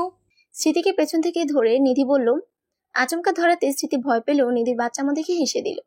স্মৃতি জিজ্ঞেস করলো, তা কিসের জন্য থ্যাংক ইউ শুনি? নিধি হাতে থাকা ফোন দেখালো। নিধি বলল, এই যে ফোন। স্মৃতি বুঝলো ইমৃত দিয়েছে তার নাম করে। গতকালই তো জানালো সে যে নিধিকে ফোন দিবে। নিধি ঠোঁট উল্টে জিজ্ঞেস করলো, তুমি কিভাবে জানলে ভাবিপু যে আমার ফোন ভেঙে গিয়েছে? স্মৃতি হেসে বলল, আমাকে তুই ম্যাজিশিয়ান ডাকিস না, আমি আমার ম্যাজিক দিয়ে চেনে ফেলেছি। নিধিও ফিক করে হেসে স্মৃতিকে ধরলো। নিধি স্মৃতিকে হেল্প করলো কিচেনে। ডাইনিং এ খাবার সাজালো। সবাই খেতে আসছে নিচে। ইমৃত নিধির দিকে তাকালো, যেমন নিধিকে প্রফুল্ল দেখাচ্ছে, মনে হয় না কাল কেঁদেছ। সবাই যখন খেতে বসলো, নিধি আর চোখে ইমৃতের দিকে তাকিয়ে ফোনটা লুকিয়ে ফেললো। না জানি এই যমরাজ এই ফোনটাও খেয়ে দেয়। ইমৃত খেয়াল করলো, মনে মনে হাসলো সে। নিধি মাইকে কোলে নিয়ে নাস্তা খেতে বসলো। Living room. খাওয়া শেষে সবাই লিভিং রুমে আড্ডা দিচ্ছে। নিধি মাহির সাথে খেলাতে ব্যস্ত। ইমৃত নিধিকে দেখতে ব্যস্ত আর মেহবুব স্মৃতিকে জ্বালাতে ব্যস্ত। এমন সময় এক ফ্যামিলি তাদের লিভিং রুমের এরিয়াতে উপস্থিত হয়। গার্ড এসে জানালো যখন ইমৃতকে, তখন সে পারমিশন দেয় আসার জন্য। ধনাঢ্য পরিবার থেকে এসেছে তা বুঝলো তাদের গেটআপ দেখে। নিধি উঠে চলে গেল মাহিকে নিয়ে। সবাই নিজেদের মতো কুশলাদি করলো। ইমৃত বসে নিজে ফোন গুতাচ্ছে। ভদ্রলোক জানালো, আসলে যে জন্য আমরা এসেছি সেটাই বলি এখন। মেহবুব বলল, জি অবশ্যই বলুন। আসলে যে মেয়েটি এখন থেকে উঠে চলে গেল, তাকে আমার ছেলে কলেজের রাস্তা পার হওয়ার সময় দেখেছে। ইনফ্যাক্ট বিয়ে করার জন্য এক প্রকার অস্থির হয়ে গেছে। তাই ও মেয়ের জন্য আমার ছেলের বিয়ের প্রস্তাব নিয়ে এসেছি। আমার ছেলে আসতে চেয়েছিল, কিন্তু ওর জরুরি বাইরে যাওয়া লাগবে, এর জন্য আসতে পারেনি। নিধিকে মিন করাতেই ইমরাত তখনই চোখ তুলে তাকিয়েছিল। যখন পুরো কথা শুনলো তখন রেগে আগুন হয়ে গেছে, চোখটাও লাল হয়ে গেছে। মেহবুব আর স্মৃতি একে অপরের মুখ চাওয়াচাই করছে আর ইমরাতের দিকে তাকাচ্ছে।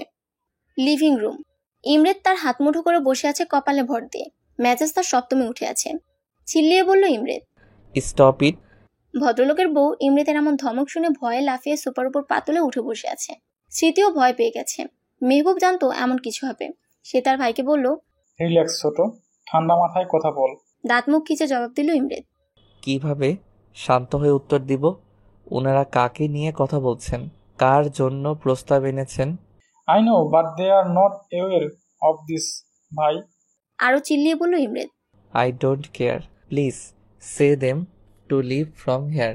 ভদ্রলোকের বউ জিজ্ঞেস করছে তার স্বামীকে, ওগো এই ছেলে কি পাগল হয়ে গেছে? এমন চিল্লিয়ে উঠছে কেন একটু পর পর? ভদ্রলোক বিরক্তিকর সুরে বলল, চুপ করো তো। স্মৃতি এসেও ইমরাতকে সান্ত্বনা দিচ্ছে যে চুপ করতে। ইমরাত চিল্লিয়ে বলছে, এই আপনারা এখনো বসে আছেন? উঠে যান এখান থেকে। এমন চিল্লাফাল্লা শুনে মাহিকে ঘরে বসে আসলো কার্টুনের চ্যানেল দিয়ে আর নিজে নেমে আসলো নিচে। নিধিকে নিচে দেখি ইমরাত মনে হচ্ছে আরো খেপে গেছে। ইমরাত নিধির কাছে সে জোরে জোরে কথাগুলো বলল, এই তুমি নিচে নামছো কি জন্য? পা বেশি বড় হয়ে গেছে? সৌন্দর্য দেখাও সবাই রে। আরে এই লোক পাগল হয়ে গেল নাকি? আমি আবার কি করলাম? মনে মনে ভাবছে নিধি। স্মৃতি এসে বলল, নিধি তুই উপরে যা বোন। নিধি অবাক হয়ে বলল, কি হয়েছে বলবা তো? এমন করছো কেন সবাই তোমরা? তোমার সবকিছু এত জানার শখ কেন? যেতে বলছে যেতে পারছো না নাকি? নিজে যে সুন্দরী এইটা নেচে গিয়ে সবাইকে দেখাতে হবে, এইটা কথা কারো শুনো না? একটা কথা কারো শুনো না? যত বড় হচ্ছ তত বেশি বুদ্ধি হাঁটুর কাছে যাচ্ছে। এত বেয়াদব কেন তুমি? কলেজে কি পড়তে যাও নাকি ছেলেদের নিজের রূপ দেখাতে যাও যে বাসায় প্রস্তাব আসে তোমার জন্য? ভদ্রমহিলা বিরক্তি সুরে বলল, আচ্ছা পাগলের ফ্যামিলির ছেলে আমার মেয়ে পছন্দ করলো? ইমরাত তাদের দিকে ঘুরে জোরে চিল্লিয়ে বলল, ইউ শাট ইউর মাউথ। আমার বাসায় আমার বউয়ের জন্য প্রস্তাব আনেন? আপনার সাহস তো কম না? বেরোন এখান থেকে, আউট। ভদ্রলোক তার বউকে নিয়ে সুরসুর করে বেরিয়ে গেল। হ্যাঁ, তুমি ছেলেদের সাথে এত মেলামেশা কেন? নিজে যে মেয়ে সেইটা কি ভুলে যাও? কতবার না করেছি মিশতে, বলো কতবার? আসলে আমারই ভুল হয়েছে। এমন অল্প বয়স্ক মেয়েকে আমি ভালোবেসেছি। মাথায় একটু বুদ্ধি নাই, ঢ্যাং ঢ্যাং করে নিচে নেমে চলে এসেছে। ইমরাত নিধির বাহু ধরে কথাগুলো বলছে। নিধির চোখ দিয়ে গলগল করে পানি পড়ছে। এতগুলো কথা সে প্রথম শুনল ইমরাতের থেকে। হ্যাঁ, সে জানে ইমরাত তাকে দেখতে পায় না, কিন্তু তার মানে তাকে নিয়ে এত তিক্ততা? ছেলে বন্ধু কই তার, যে দুইটার সাথে কথা বলে তাদের অলরেডি গফ আছে। দুজনকে ভাই হিসেবে দেখে। যারা বিয়ের প্রস্তাব নিয়ে এসেছে এখানে তার কি দোষ? মানছে সে একটু কম বুদ্ধির মেয়ে, তাই বলে এত কথা শোনাবে তাকে? কয়দিন আগে সে না প্রেম নিবেদন করলো? তাকে নিয়ে সেও কিছু কিছু ভাবতে শুরু করেছিল। সব কি মোহ ছিল? নিধি মনে হচ্ছে আর দাঁড়িয়ে থাকতে পারছে না। ইমরাত কুল ডাউন, অনেক বলে ফেলেছো। স্মৃতি আর কিছু বলতে যাবে, তার আগে ইমরাত বাধা দিল। ওকে বলো আমার চোখের সামনে থেকে চলে যেতে। আমি নিতে পারছি না ওকে আর। ইমরাত কড়াভাবে বলল। স্মৃতির বিস্ময় হয়ে তাকিয়েছে যে রাগের শিকার হয়ে ইমরাত নিধিকে যত কথা শোনালো এর ফলে না তাকে পস্তাতে হয়। নিধির মনে হচ্ছে সে আকাশ থেকে পড়েছে ইমরাতের এই বিহেভিয়ার দেখে। নিজেকে সামনে নিয়ে উপরের দিকে যাচ্ছে, কিন্তু পাটাও মনে হচ্ছে ধীর পায়ে রুমে যেয়ে মাহিকে তার মা ডাকছে বলে ঘরের দরজা বন্ধ করে দিল। নিধি বুক ফেটে কান্না আসছে। এরকম বকা কখনো কোনোদিন খায়নি সে। কি দোষ ছিল তার? সে তো জানতো না তার জন্য বিয়ের প্রস্তাব আসছে। সে জানলে কি নিচে নামতো? বাবা মাকে তার খুব মনে পড়ছে। বালিশ আঁকড়ে ধরে কেঁদেই যাচ্ছে। স্মৃতি পেছন পেছনে সে দরজা নক করে রেসপন্স পায়নি। টেনশনে তার জান ও শুকিয়ে যাচ্ছে। কি থেকে কি হয়ে গেল আজকে? অপরদিকে ইমরাত নিজের রুমে সে নিজেকে লক করে বসে আছে। ঘরের জিনিসপত্র ভাঙচুর করে যাচ্ছে, তারপরও ক্ষান্ত হয় না সে। হাতে থাকা ফ্লাওয়ার বাসটা ভেঙে বলল, সাহস কি করে হলো আমার নিধির জন্য বিয়ের প্রস্তাব আনার? নিধির উপর শুধু আমার এই ইমরাত চৌধুরীর অধিকার। নিধি শুধু আমার। সব কয়টাকে শেষ করে দিব যে আমার নিধিকে কেড়ে নেওয়ার জন্য আসবে। যখন ইমরাত একটু শান্ত হলো তখন তার টনক নড়ল নিধির সাথে ক্রোধের বশে কি বিশ্রী বিহেভিয়ার করেছে। মনে পড়তেই তার মাথাটা কেমন যেন ফাঁকা ফাঁকা লাগছে। তাৎক্ষণিকভাবে ইমরাত নিজের রুমের দরজা খুলে বেরিয়ে পড়ল নিধির রুমের উদ্দেশ্যে। নিধির রুমে দরজা ধাক্কিয়ে চলে যাচ্ছে, কিন্তু নিধি দরজা খোলে না। স্মৃতি এমন দরজাতে বাড়ি দেওয়ার আওয়াজ শুনে মাহিকে বুকে থেকে নামিয়ে মেহবুবের কোলে দিল যেন ওকে দেখে। স্মৃতি ছুটল নিধির ঘরের দিকে, যেহেতু আওয়াজটা ওইখান থেকে আসছে। স্মৃতি এসে ইমৃতকে জিজ্ঞেস করলো, কি করছো কি এখন তুমি? দেখো না ভাবি, নিধি দরজা খুলছে না। এই নিধি, দরজা খুলো। দিল আরেকটা বাড়ি। স্মৃতি বলল, ও খুলবে না, আর ও না করেছে যেন কেউ বিরক্ত না করে। তুমি তো চেয়েছিলে যেন ও তোমার সামনে না আসে। তো ভাবি প্লিজ, তুমিও জানো আমি রাগের মধ্যে বলেছি, রাগ উঠলে হুঁশ থাকে না। আর ও বললেই হলো দরজা খুলবে না। এই খুলো, লাস্ট বার বলছি। তখন না হয় রেগে বলেছি, এখন কিন্তু সত্যি সত্যি তোমার কানের নিচে চটকানা পড়বে একটা। ইমৃত চিল্লিয়ে বলছে, কাম উইথ মি। ইমৃতের হাত ধরে স্মৃতি টেনে নিয়ে গেল ডাইনিং এ। ইমৃতের সামনে পানির গ্লাস ধরল স্মৃতি। ইশারা জানালো পানিটা খেতে হবে এখন তাকে। ইমৃত পানিটা নিয়ে এক নিঃশ্বাসে খতম করে ফেললো। লিসেন টু মি কেয়ারফুলি ভাই। তুমি আজ যা ওকে বলেছ, অন্য কোনো মেয়ে হলে কিন্তু এখনই বাড়ি ছেড়ে চলে যেত। কিন্তু ও আছে, কারণ ওর মা বাবা আমাদের উপর অনেক ভরসা করে তাকে এখানে পাঠিয়েছে। সে চায় না তার বাবা মায়ের কাছে আমরা ছোট হই। আর তুমি যা বলেছ আজকে, তাতে তুমি নিজেও জানো নিধির মতো মেয়ে এই আমাদের জেনারেশনে পাওয়া খুব দুষ্কর। নিধির চালচলন যেমন সোজা সরল, তেমনি নিধির মনটাও পানির মতো স্বচ্ছ। নিধিকে আমার ছোট বোন আর কলিজাও ভাবি আমার, কারণ আমার নিজের কোনো বোন নেই। তুমি যখন নিধিকে এসব বলেছিলে, মনে হচ্ছিল তোমার গলে একটা থাপ্পড় দেই, কিন্তু দেই নাই কেন জানো? নিধিকে যেমন বোন ভাবি, তোমাকেও আমি ভাই ভাবি, কারণ আমার ভাইও নেই। নিধিকে যতটা ভালোবাসি, আমি তোমাকেও আমার ভাই হিসাবে ততটাও ভালোবাসি। তাই তোমাকে বোন হিসাবে আমার শাসন করতে বাধা দেয়। তুমি নিজেও বুঝতে পারছো এখন রাগের বশে কথাগুলো যা বলেছো তা ভুল। রাগের বশে আমরা অনেকটাই হিংস্র হয়ে যাই। তুমি তো এমন ছিলে না। আমি জানি যতটুকু তোমাকে দেখেছি আর চিনেছি আর বুঝেছি যে তুমি তোমার এইসবের প্রতি কন্ট্রোল রাখো। তবে আজ কেন এরকম হলো? জানি নিধিকে নিয়ে তুমি অতিরিক্ত সিরিয়াস, অতিরিক্ত ভালোবাসো তুমি তাকে, কিন্তু তুমি আজ যা বলেছো ওকে, তাতে তোমার জন্য ওর মনে একটা দাগ কেটে গেছে। সে অনেক কষ্ট পেয়েছে ইমরান। স্মৃতি কথাগুলো বলল। I know that I hurt her a lot, but she also have to why I so mad about her that time. ইমৃত মাথা নিচু করে বলল, সবাই সবকিছু বুঝে না ভাই। তুমি যতটা ম্যাচিউর ও ততটা না। ওর নরম মনে অনেক আঘাত পেয়েছে তোমার এই বিহেভিয়ারে। স্মৃতি বলল, আমি ওকে মানিয়ে আসি। ইমৃত উঠতে গেলে স্মৃতি বসালো ওকে আবার। স্মৃতি বলল, এখন না, আজ এমন ধকল গেছে ওর উপর, সময় দাও। ওকে ছাড়া আমার দম বন্ধ হয়ে আসে ভাবি। ওকে ছাড়া আমার নিঃশ্বাস নেওয়াটাও দায়। আমি তো ওকে পাগলের মতো চাই। ওকে অনেক বেশি ভালোবেসে ফেলেছি সেই 4 বছর থেকে। ওকে আমি কারোর সাথে দেখা তো দূরে থাক, আমি ভাবতেও পারবো না। নিধি সবসময় উল্টাপাল্টা ডিসিশন নেয়। এই যেমন কয়দিন আগে হোস্টেল খুঁজছিল, আজকের আমার বিহেভিয়ার দেখে যদি অন্য কিছু করে, ও যদি আমারে ছেড়ে যেতে চায়, আমি ওকে খুন করে ফেলবো একদম। ইমৃত স্মৃতিকে কথাগুলো রাগে বলে উপরে চলে গেল। নিজের রুমে এসে ধরাস করে দরজা লাগিয়ে দিল। স্মৃতি দীর্ঘশ্বাস ফেলে নিজের রুমে এগোলো। সে জানে ইমৃত রাগী, যতটুকু তার চেয়ে অধিকতর বেশি ভালোবাসে নিধিকে। মেহবুবও তাকে তুলে নিয়ে বিয়ে করেছিল। যখন তার বিয়ের কথা অন্য কারোর সাথে চলছিল, মেহবুব স্মৃতির উপর যতটা দুর্বল, স্মৃতিও ততটাই দুর্বল। মেহবুবের শ্বাসে রাজত্ব করে যদি স্মৃতি, তাহলে স্মৃতির মনে রাজত্ব করে মেহবুব। এরকম পাগলামি ভালোবাসা দেখে স্মৃতি মেহবুবের ভালোবাসার জালে পড়েছিল। ঘরে এসে স্মৃতি মেহবুবের দিকে তাকিয়ে কথাগুলো ভাবছিল। দরজা লক করে এসে মাহিকে সাইডে দিয়ে কোলবালিশ দিল যেন পড়ে না যায়। আর তার পাশে স্মৃতি, পাশে মেহবুব গভীর ঘুমে মগ্ন। মেহবুবের বুকে মাথা দিয়ে কিছুক্ষণ বুকের ঢিপ ঢিপ শব্দ শুনল সে। হ্যাঁ, এখানে স্মৃতির বসবাস। মেহবুবের ঠোঁটে স্মৃতি একটু চুমু খেলো। মাথার চুলগুলোতে হাত বোলাতে শুরু করলো স্মৃতি। মেহবুব ঘুমের মধ্যে স্মৃতির পেটে হাত দিয়ে পা উঠিয়ে দিল তার উপর। স্মৃতির গলাতে মেহবুবের মুখ, আর ঘুমের ঘোরে ঘন ঘন নিঃশ্বাস পড়ছে স্মৃতির গলাতে। স্মৃতিও আরেকটু জাপটে ধরল মেহবুবকে। নিজের উপরে রাগ লাগার কারণে ইমরাত রাত্রি 12টার দিকে গোসল করতে ঢুকেছে। কোনো ক্রমে তার রাগ কমছে না নিজের উপর থেকে। এমনিতে তার নিজের সবকিছুর প্রতি কন্ট্রোল, তবে আজকে কেন এরকম নিধির সাথে করলো? তার নিধি কতটা কষ্ট পেল এই জন্য? 1 ঘন্টা ধরে শাওয়ার নেওয়ার কারণে ইমরাত নিজের মুছে বের হয়ে আসলো। ভাবছে নিধির কাছে আবার যাবে কিনা। নিধি তো দরজা লক করে বসে আছে। ঘরের ভিতর থেকে সিসিটিভি ফুটেজেও কিছু দেখা যাচ্ছে না। ভেঙে দিয়েছে নাকি কে জানে, কিন্তু ও জানবে কিভাবে ওখানে সিসিটিভি ফুটেজ আছে? চিন্তা করতে করতে ইমরাতের এক প্রকার মাথা ফেটে যাচ্ছে। ঘুমের মেডিসিন নিল, নয়তো এই চিন্তা নামক যন্ত্রণা থেকে সে মুক্তি পাবে না। আধা ঘন্টা পর সে ঘুমের রাজ্যে তলিয়ে গেল। রাত্রি 3টা বাজছে। নিধি বালিশ চেপে ফুসফুস করে কাঁদছে, আর হাতে থাকা চিপসের প্যাকেট গিলছে। সিসিটিভি ক্যামেরার দিকে চোখ দিয়ে রাখছে। তার মেজাজ গরম এই জন্য যে ওই যমরাজের সাহস কি করে হলো আমার ঘরে সিসিটিভি রাখার? খো 20 লোক কোথাকার। নিধির পরক্ষণেই নিচের কিছু কথা মনে হলো। তখনই মনে হলো এই দানব ডাক্তারকে কে সে ভালোবাসতে শুরু করেছে। ফ্ল্যাশব্যাক। নিধির কান্না যখন থামে তখন হিচকি ওঠা শুরু হয়। তার আবার কান্নার সাথে হিচকি ওঠার অভ্যাস আছে, তাই হিচকি উঠতে আরম্ভ করেছে। তাই উঠে পানি খেতে যেয়ে দেখছে জগে পানি নেয়।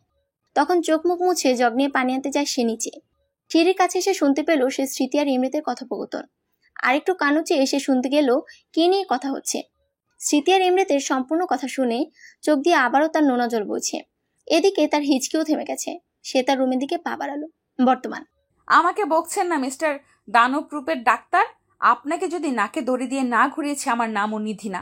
আমাকে আপনি কাঁদিয়েছেন। আমার মতো ভোলা মেয়েকে ওই অপরিচিত লোকের সামনে অপমান করেছেন।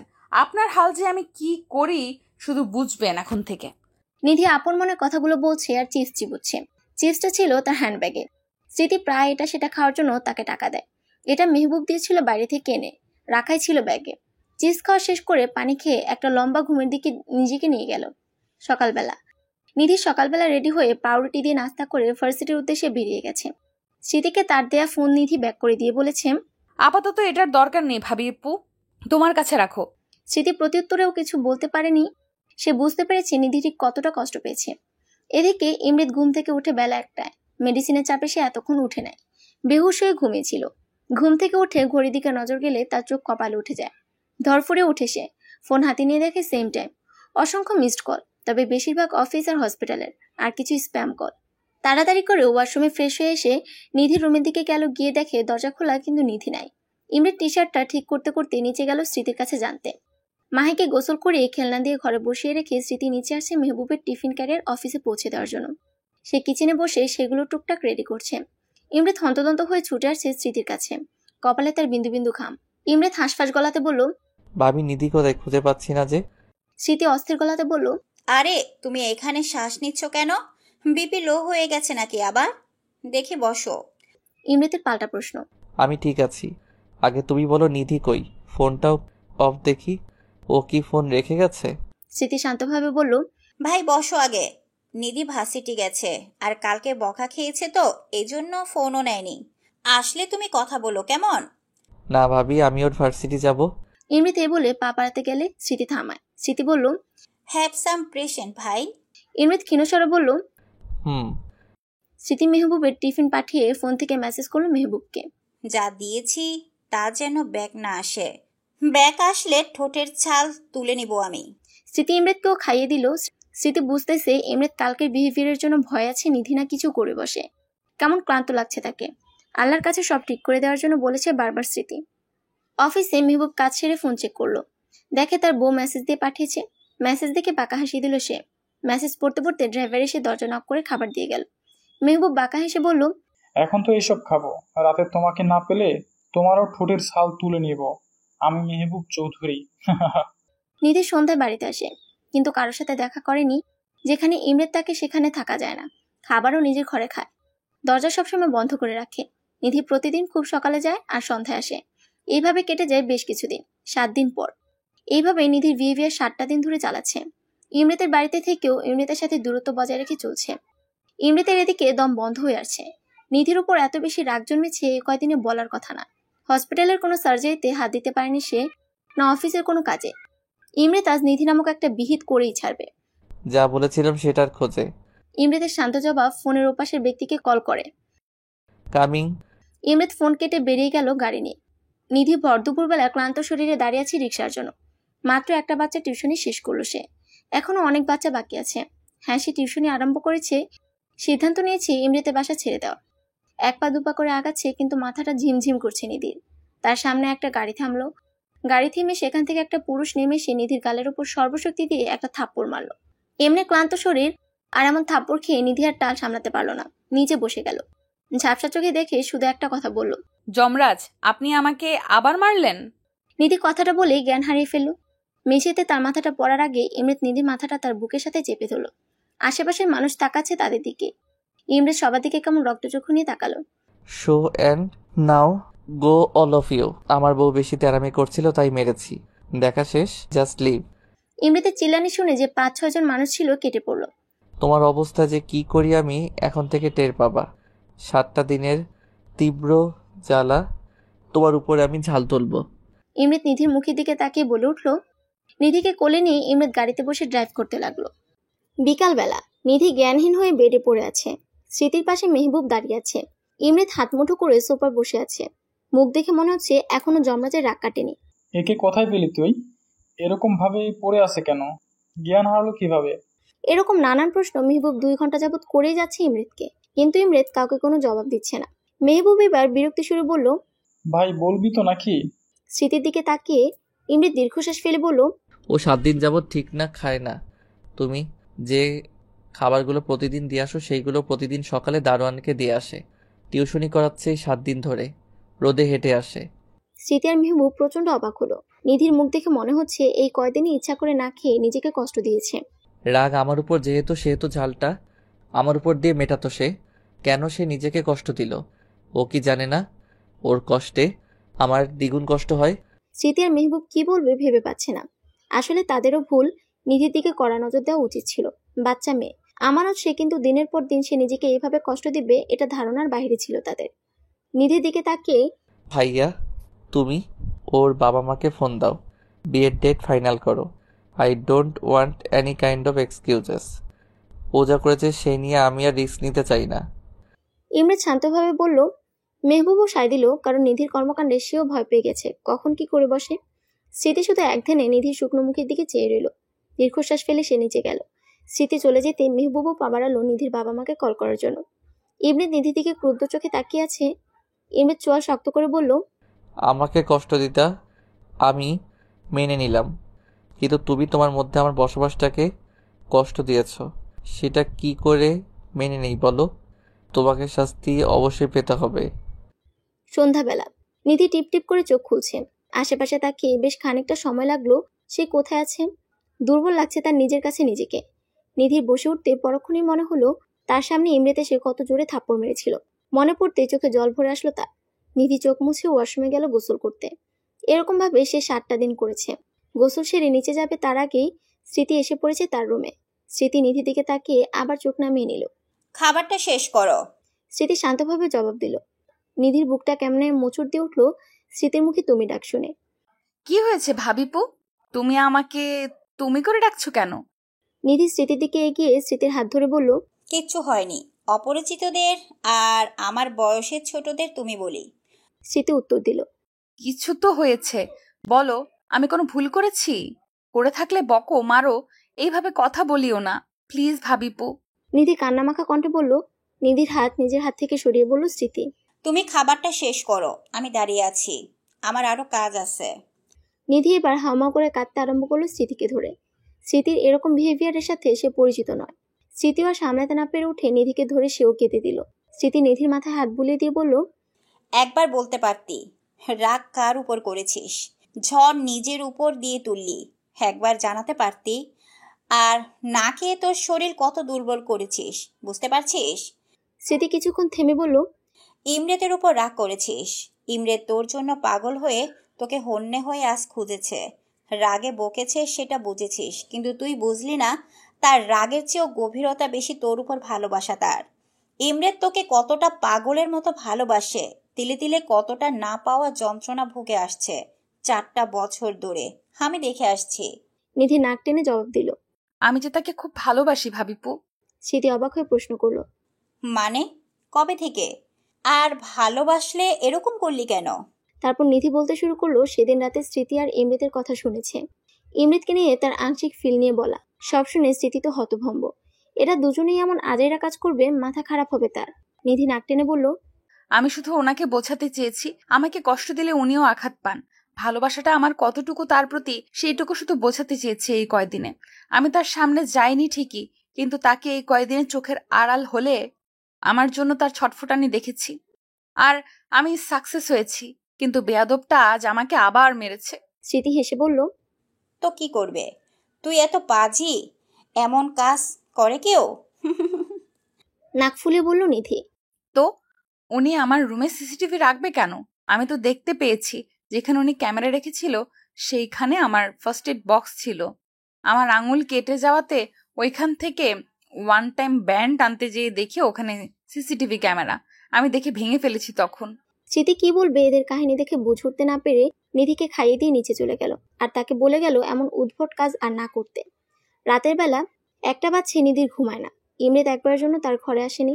মেজাজটাই নিধির খারাপ হয়ে যাচ্ছে। সেধে আসলে কি হয় বাপু? নিধি আর থাকতে না পেরে ইমরেতের ঘরে গেল, দেখে ইমরেত নাই। তখন সে নিচে গেল ফ্রিজ থেকে আইসক্রিম খেতে। আইসক্রিম খেয়ে মাথা ঠান্ডা করবে সে। নিধি নিচে যেয়ে কিচেনে দেখতে পেল ইমরেত খালি গায়ে ফ্রিজ খুলে ফ্রিজ থেকে পানির বোতল বের করে খাচ্ছে। ফকফকা বডি দেখে নিধির চোখ কপালে। এত সুন্দর ফিগার কোনো ছেলের হয়? একটু কম সুন্দর হলেও পারতো। আরো মেজাজ খারাপ হয়ে গেল যে উদাম শরীর নিয়ে নিচে আসে এই জন্য।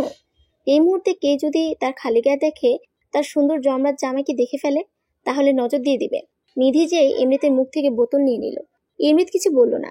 ইমরিতের সামনে ঢকঢক করে পানি খেয়ে ফেলল নিধি। নিধির করা প্রশ্ন, আপনি যে রূপবান তা দেখানো লাগবে সবাইকে? নিধির এমন প্রশ্নে ইমরিত ভরকে যেয়ে হাসি পেলেও নিজেকে কন্ট্রোল করে নিধিকে অ্যাভয়েড করে উপরে যাচ্ছিল। ইমরিতের অ্যাভয়েডনেস দেখে নিধির মাথা খারাপ হয়ে গেল। ইমরিত যাওয়ার জন্য পা বাড়ালে নিধির ইমরিতের হাত টেনে ধরে সামনে আনলো। ইমরিত নিজে নিজে বলল, এত শক্তি কই পাইল এই মেয়ে? এত দুর্বল দেখলাম তাও। নিধি রেগে বলল, উত্তর না দিয়ে কই যান?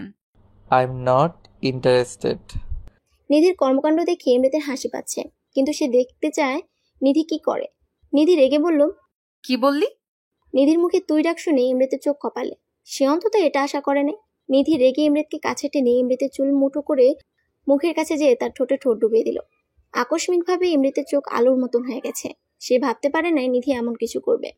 এদিকে নিধি তার চুল টেনে ঘাড়টাকে টেনে ধরে চুমু খেয়েই যাচ্ছে। বেশ কিছুক্ষণ নিধি চুমু খাচ্ছে, তার ঠোঁটে কামড়ও দিয়েছে।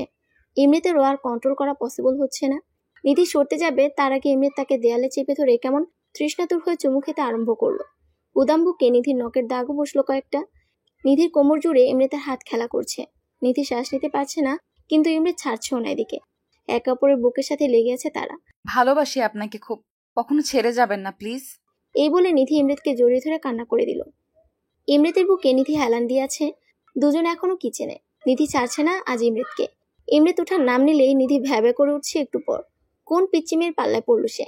কিন্তু নিধির এরকম বাচ্চাপনা দেখে ইমরিত ফিদা হয়েছিল। বেশ কিছুক্ষণ পর দেখলো নিধির সারা শব্দ নেই। তাকিয়ে দেখলো সে দেখে নিধি ঘুমিয়ে পড়েছে হেলান দিয়ে। ইমরিত মুচকি হেসে কোলে করে নিধির রুমে এগোলো। নিধির রুমে নিধিকে শুয়ে দিয়ে নিধির কপালে চুমু এঁকে দিয়ে বলল, ভালোবাসি। নিধির গায়ে কম্বল দিয়ে ইমরিত নিজের রুমে গেল। আজ তার অনেক শান্তি লাগছে। তার নিধিমণি তাকে ভালোবেসে ফেলেছে। কতটা দিন অপেক্ষায় ছিল এই দিনের। ইমরিত নিজের ঘরে যে বালিশের মাথা দিয়ে চোখ বুঝলে নিধির হাসি মাখা ছবি ভেসে ওঠে। এর প্রতিবিম্ব দেখে ইমরিত মুচকি এসে ঘুমের রাজ্যে পাড়ি জমালো। সকালবেলা নিধি ঘুম থেকে উঠে ফ্রেশ হয়ে নিচে আসতে তার চোখ চড়ক গাছ। তার বাবা মা নিচে বসে হেসে হেসে কথা বলছে। ইমরিত তার মেহবুব ভাইয়ের সাথে তার মায়ের কোলে বসে মাহি কি যেন খাচ্ছে। নিধি মা বলে ডাকতে তার মা তার দিকে তাকিয়ে হাসি দিল। নিধির মা এসে বলল, আমার মা কত বড় হয়ে গেছে যে এখন বিয়ে দিতে হবে। বিয়ের কথা শুনে সে অবাক। পরে সব বিস্তারিত আলোচনা শুনে বুঝলো এই যমরাজ অর্থাৎ ইমরিত তার বাবা মাকে ডেকে এনে বিয়ের কথা তুলেছে। বিয়ের ডেটও ফিক্সড হয়ে গেল। ঘরোয়াভাবে বিয়ে হবে। নিধির এক্সাম শেষে বড় করে অনুষ্ঠান হবে। ঘরোয়াভাবে বিয়ে হলেও কিছু টুকিটাকি কেনাকাটা তো করাই লাগবে। স্মৃতির মন্তব্য। তাই তাদের সিদ্ধান্ত অনুযায়ী আজকে সন্ধ্যায় সবাই শপিংয়ে যাবে। ইমরিত নিধিকে একা ডাকলে নিধি শুধু মুখ ভেঙচি দিচ্ছে কখন থেকে। ইমরিত এবার রেগে সবার মনোযোগ ভাগ হইলে নিধির হাত ধরে পাশের রুমে ঢুকে দেয়ালে চেপে ধরে ঠোঁট কামড় দেয়। নিধি বলল, আউচ, আস্তে দানব। ইমরিতের বাঁকা জবাব, হ্যাঁ তোমারই তো। কোনো সমস্যা? নিধি আবার বেঞ্চি দিল। ইমরিত এবার নিধির ঠোঁট আঁকড়ে ধরে চুমু খেতে শুরু করলো। নিধিও কম যায় কি সে, নখ দিয়ে দেবে দিচ্ছে ঘাটতার। সন্ধ্যাবেলা সবাই খুব শপিং করছে। মেহবুবার ইমরিতের কাজ পড়ায় সাথে আসতে পারেনি তারা। নিধির জন্য লাল বেনারসি আর ইমরিতের জন্য সাদা ধবধবে পাঞ্জাবি। স্মৃতি গয়নাও কিনলো নিধির জন্য। শপিং শেষে রাত 10টার দিকে তারা মল থেকে বের হয়ে গাড়ির কাছে আসে। ড্রাইভার ব্যাগগুলো গাড়িতে তুলে সবাই দাঁড়িয়ে আছে। মাহি হুট করে বলল, মা, পুপি কই? এই তো। স্মৃতি বলে দেখতে যেয়ে দেখে নিধি নাই। নিচে নিধির ব্যান্ড পড়েছে চুলে। হন্য হয়ে খুঁজতে আরম্ভ করলো, কিন্তু পায় না। স্মৃতি আর নিধির মায়ের বুক কেমন করছে এইসব দেখে। তারা আরেকবার গোটা শপিং মল দেখে এলো, কিন্তু পেল না। স্মৃতি তখন মেহবুবকে ফোন করে জানাতেই মেহবুব ইমরিতকে জানালো। ইমৃতের বুক ধুক করে উঠলো ভাইয়ের এমন কথা শোনানোতে। ইমৃতকে বলার পর সে 1 সেকেন্ড দেরি না করে সাথে সাথে বাড়ি পৌঁছালো। বাকিরাও বাড়ি গেছে। নিধির মা বারবার অজ্ঞান হচ্ছে। নিধির বাবা কেমন জড়সড় হয়ে বসে আছে। ইমৃতের চোখ এত বেশি লাল যে মনে হচ্ছে রক্ত বের হবে। শপিং মলের আর রাস্তার সিসিটিভি ফুটেজ আনলো। ল্যাপটপে বসে দেখছে সে। দেখতে পেল নিধিকে একদল ছেলে পিছন থেকে অনেকক্ষণ ধরে ফলো করছে। তারা যখন শপিং শেষে নিচে নামলো, সবাই সামনে, নিধি পিছনে দাঁড়িয়ে চুল খোপা করে ব্যান্ড দিতে যাবে, অমনিতে একটা গাড়ি এসে একটা লোক নেমে নিধির মুখ চেপে গাড়িতে নিয়ে চলে গেল। ব্যান্ড ওখানেই পড়ে রইল। নিধির বাবা বলল, আরে এটা রকি না, জমিদারের ছেলে? নিধির বাবার এমন আর্তনাদে ইমৃতের কাছে সব ঘটনা পানির মতো স্বচ্ছ। সব পুলিশ গোয়েন্দাকে জানানো হলো 1 ঘন্টার মধ্যে তার বউয়ের নিউজ চায়। নিধির মুখে হালকা পানি ছিটা পড়াতে আধো আধো চোখ খুলে দেখলো চারপাশে বিভিন্ন বস্তা তাকে চেয়ারে দড়ি দিয়ে বেঁধে রাখা হয়েছে। সামনে তাকালে বসে থাকা মানুষটিকে দেখে নিধির আত্মা শুকিয়ে গেছে। রকি বসে আছে সামনে। রকি বিশ্রীভাবে নিধির দিকে তাকিয়ে বলল, তুই কি ভেবেছিস আমারে বিয়া না কইরা ওই বড়লোক ডাক্তারকে বিয়ে করবি আর আমি বসে বসে আঙ্গুল চুষবো? তুই শুধু আমার। নিধি ভয়ে কুকড়ে গেছে, চোখ দিয়ে পানি ঝরছে। ভাগ্যিস তোর মায়ে আজকে বাসে ওঠার সময় রহিমার মাকে বলল তোর বিয়ের কথা। আমার চেলাপেলা ওখান দিয়ে না গেলে ধরতেই পারতাম না তোরে। বলে রকি এগিয়ে এসে নিধির গা থেকে কেমন বিশ্রীভাবে স্মেল নিচ্ছে। দরজাতে টোকা পড়ছে। রকি বিরক্তিকর হয়ে বলল, কে রে? বস, ফুলি আইছে খাবার নিয়ে, তোরা ব, আমি আইতাছি। বলে রকি বেরিয়ে গেল। নিধির মুখে ক্লোরফর্ম মেরে নিধি বেহুশ হয়ে পড়ল। 2 ঘন্টা পর নিধির আবার জ্ঞান ফিরল, কিন্তু বাধা অবস্থায়। রকি দেখি আবার আসছে, কিন্তু চাহনি তার বিশ্রী। রকি বলল, জায়গা পড়ছস, আই বাসরটা সাইরানি। না প্লিজ, পায়ে পড়ি, তোমার ক্ষতি করবে না। নিধির শরীরে কুলো না, তারপর আকুতি মিনতি করছে। রকি সেই তোয়াক্কা না করে নিধির গা থেকে ওনাটা টানতে যাবে, অমনি রকির মুখে লাথি পড়াতে মুখ থুবড়ে দূরে পড়ল। নিধি চোখ তুলে তাকালে হাসি রেখা ফুটলো মুখে, চোখ দিয়ে বৃষ্টি পড়ছে তার। অস্ফুট স্বরে বলল, নিধি। ইমৃত তাড়াহুড়ো করে এসে নিধিকে বুকে ধরলো। নিধির ফোনের লোকেশন ট্র্যাক করে জানতে পেরেছে সে নিধির ব্যাগ দেখে দূরে পড়েছে। রকি এগিয়ে আসলে ইমৃত আবারও এক লাথি দিল। রকি নিচে পড়লে বুকে অনেকগুলো লাথি পড়ছে তার। ইমৃতের হাতে থাপ্পড়। রকির চেলাপেলাগুলো সবাইকে ধরে নিয়েছে police. You want to touch my wife, you bastard. বলেই ইমৃত রকির মেইন পার্টে এক লাথি মা বলে এক চিৎকার দিল। পুলিশ এসে ইমৃতকে থামালো, নয়তো খুন হয়ে যাবে। ইমৃত নিজেকে শান্ত করে জ্ঞানহীন নিধিকে নিয়ে বাড়ির দিকে রওনা দিল সে। তার জানটা এখন ধকধক করছে। নিধিকে পেয়ে সবাই মনে হচ্ছে জান ফিরে পেল। নিধিকে বেডে শুয়ে ইমৃত নিধির গায়ে ইঞ্জেকশন পুশ করলো। বেশ কিছুক্ষণ পর নিধি জ্ঞান ফিরল। সামনে থেকে ইমৃতের দিকে তাকিয়ে হাউমাউ করে কেঁদে দিল। Hush baby, see I am here. Imrit নিজের চোখের পানিটা আড়াল করে নিধিকে সান্ত্বনা দিল। নিধি তার মাকে ধরেও কান্না করে দিল। তখন মাহি বলে উঠল, নো কান্না, অনলি হাসি হবে। সবাই ফিক করে হেসে দিল। আজ সে অনাকাঙ্ক্ষিত দিন, নিধি আর ইমৃতের বিয়ের দিন। কিছুক্ষণ আগে বিয়ে পড়ানো হয়েছে। লাল বেনারসি তো নিধিকে ইমৃতের কাছে পুতুল বউ লাগছে। আর ইমৃত, সে তো সাদা পাঞ্জাবিতে রাজার চাইতে কম লাগছে না। আজ নিধি ঢ্যাপ ঢ্যাপ করে ইমৃতের দিকে তাকিয়ে আছে। ইশারায় অনেকবার ইমৃত বলেছে চোখ নামাতে, কিন্তু না, সে ইমৃতকে রীতিমতো গিলে খাচ্ছে। সবাই এই নিয়ে হাসাহাসিও করছে। নিধিকে ইমৃতের রুমে বসিয়ে রেখে ইমৃতকে দরজার কাছে আটকে রেখেছে স্মৃতি। তার পাওনা নাকি তাকে দিতে হবে। ইমৃত সময় ব্যয় না করে স্মৃতিকে টাকা দিয়ে দিল। স্মৃতি হেসে ফেলল যে এত ডেসপারেট বউয়ের কাছে যাওয়ার জন্য। ইমৃত ঢুকে দরজা লাগালো। এদিকে মেহবুব এসে স্মৃতিকে কোলে তুলে নিজের রুমে নিয়ে গেল। স্মৃতি বলল, আরে করছো কি? বয়স হয়েছে, বুদ্ধি নাই। মেহবুব বলল, চুপ, আমার এজ 35 মাত্র। তো তো স্মৃতি কিছু বলতে যাবে, তার আগে মেহবুব তার ঠোঁট নিয়ে বন্ধ করে ফেলেছে নিজের ঠোঁট দিয়ে। স্মৃতিকে বেডে শুয়ে দিয়ে মেহবুব বলল, আর একটা মাহি চাই, don't try to stop me. এই বলে স্মৃতিকে আদর দিতে ব্যস্ত হয়ে পড়ল। স্মৃতিও কম কিসে, সেও মেহবুবকে দিচ্ছে। ভালোবাসার চাদরে মরে গেছে তারা দুজন।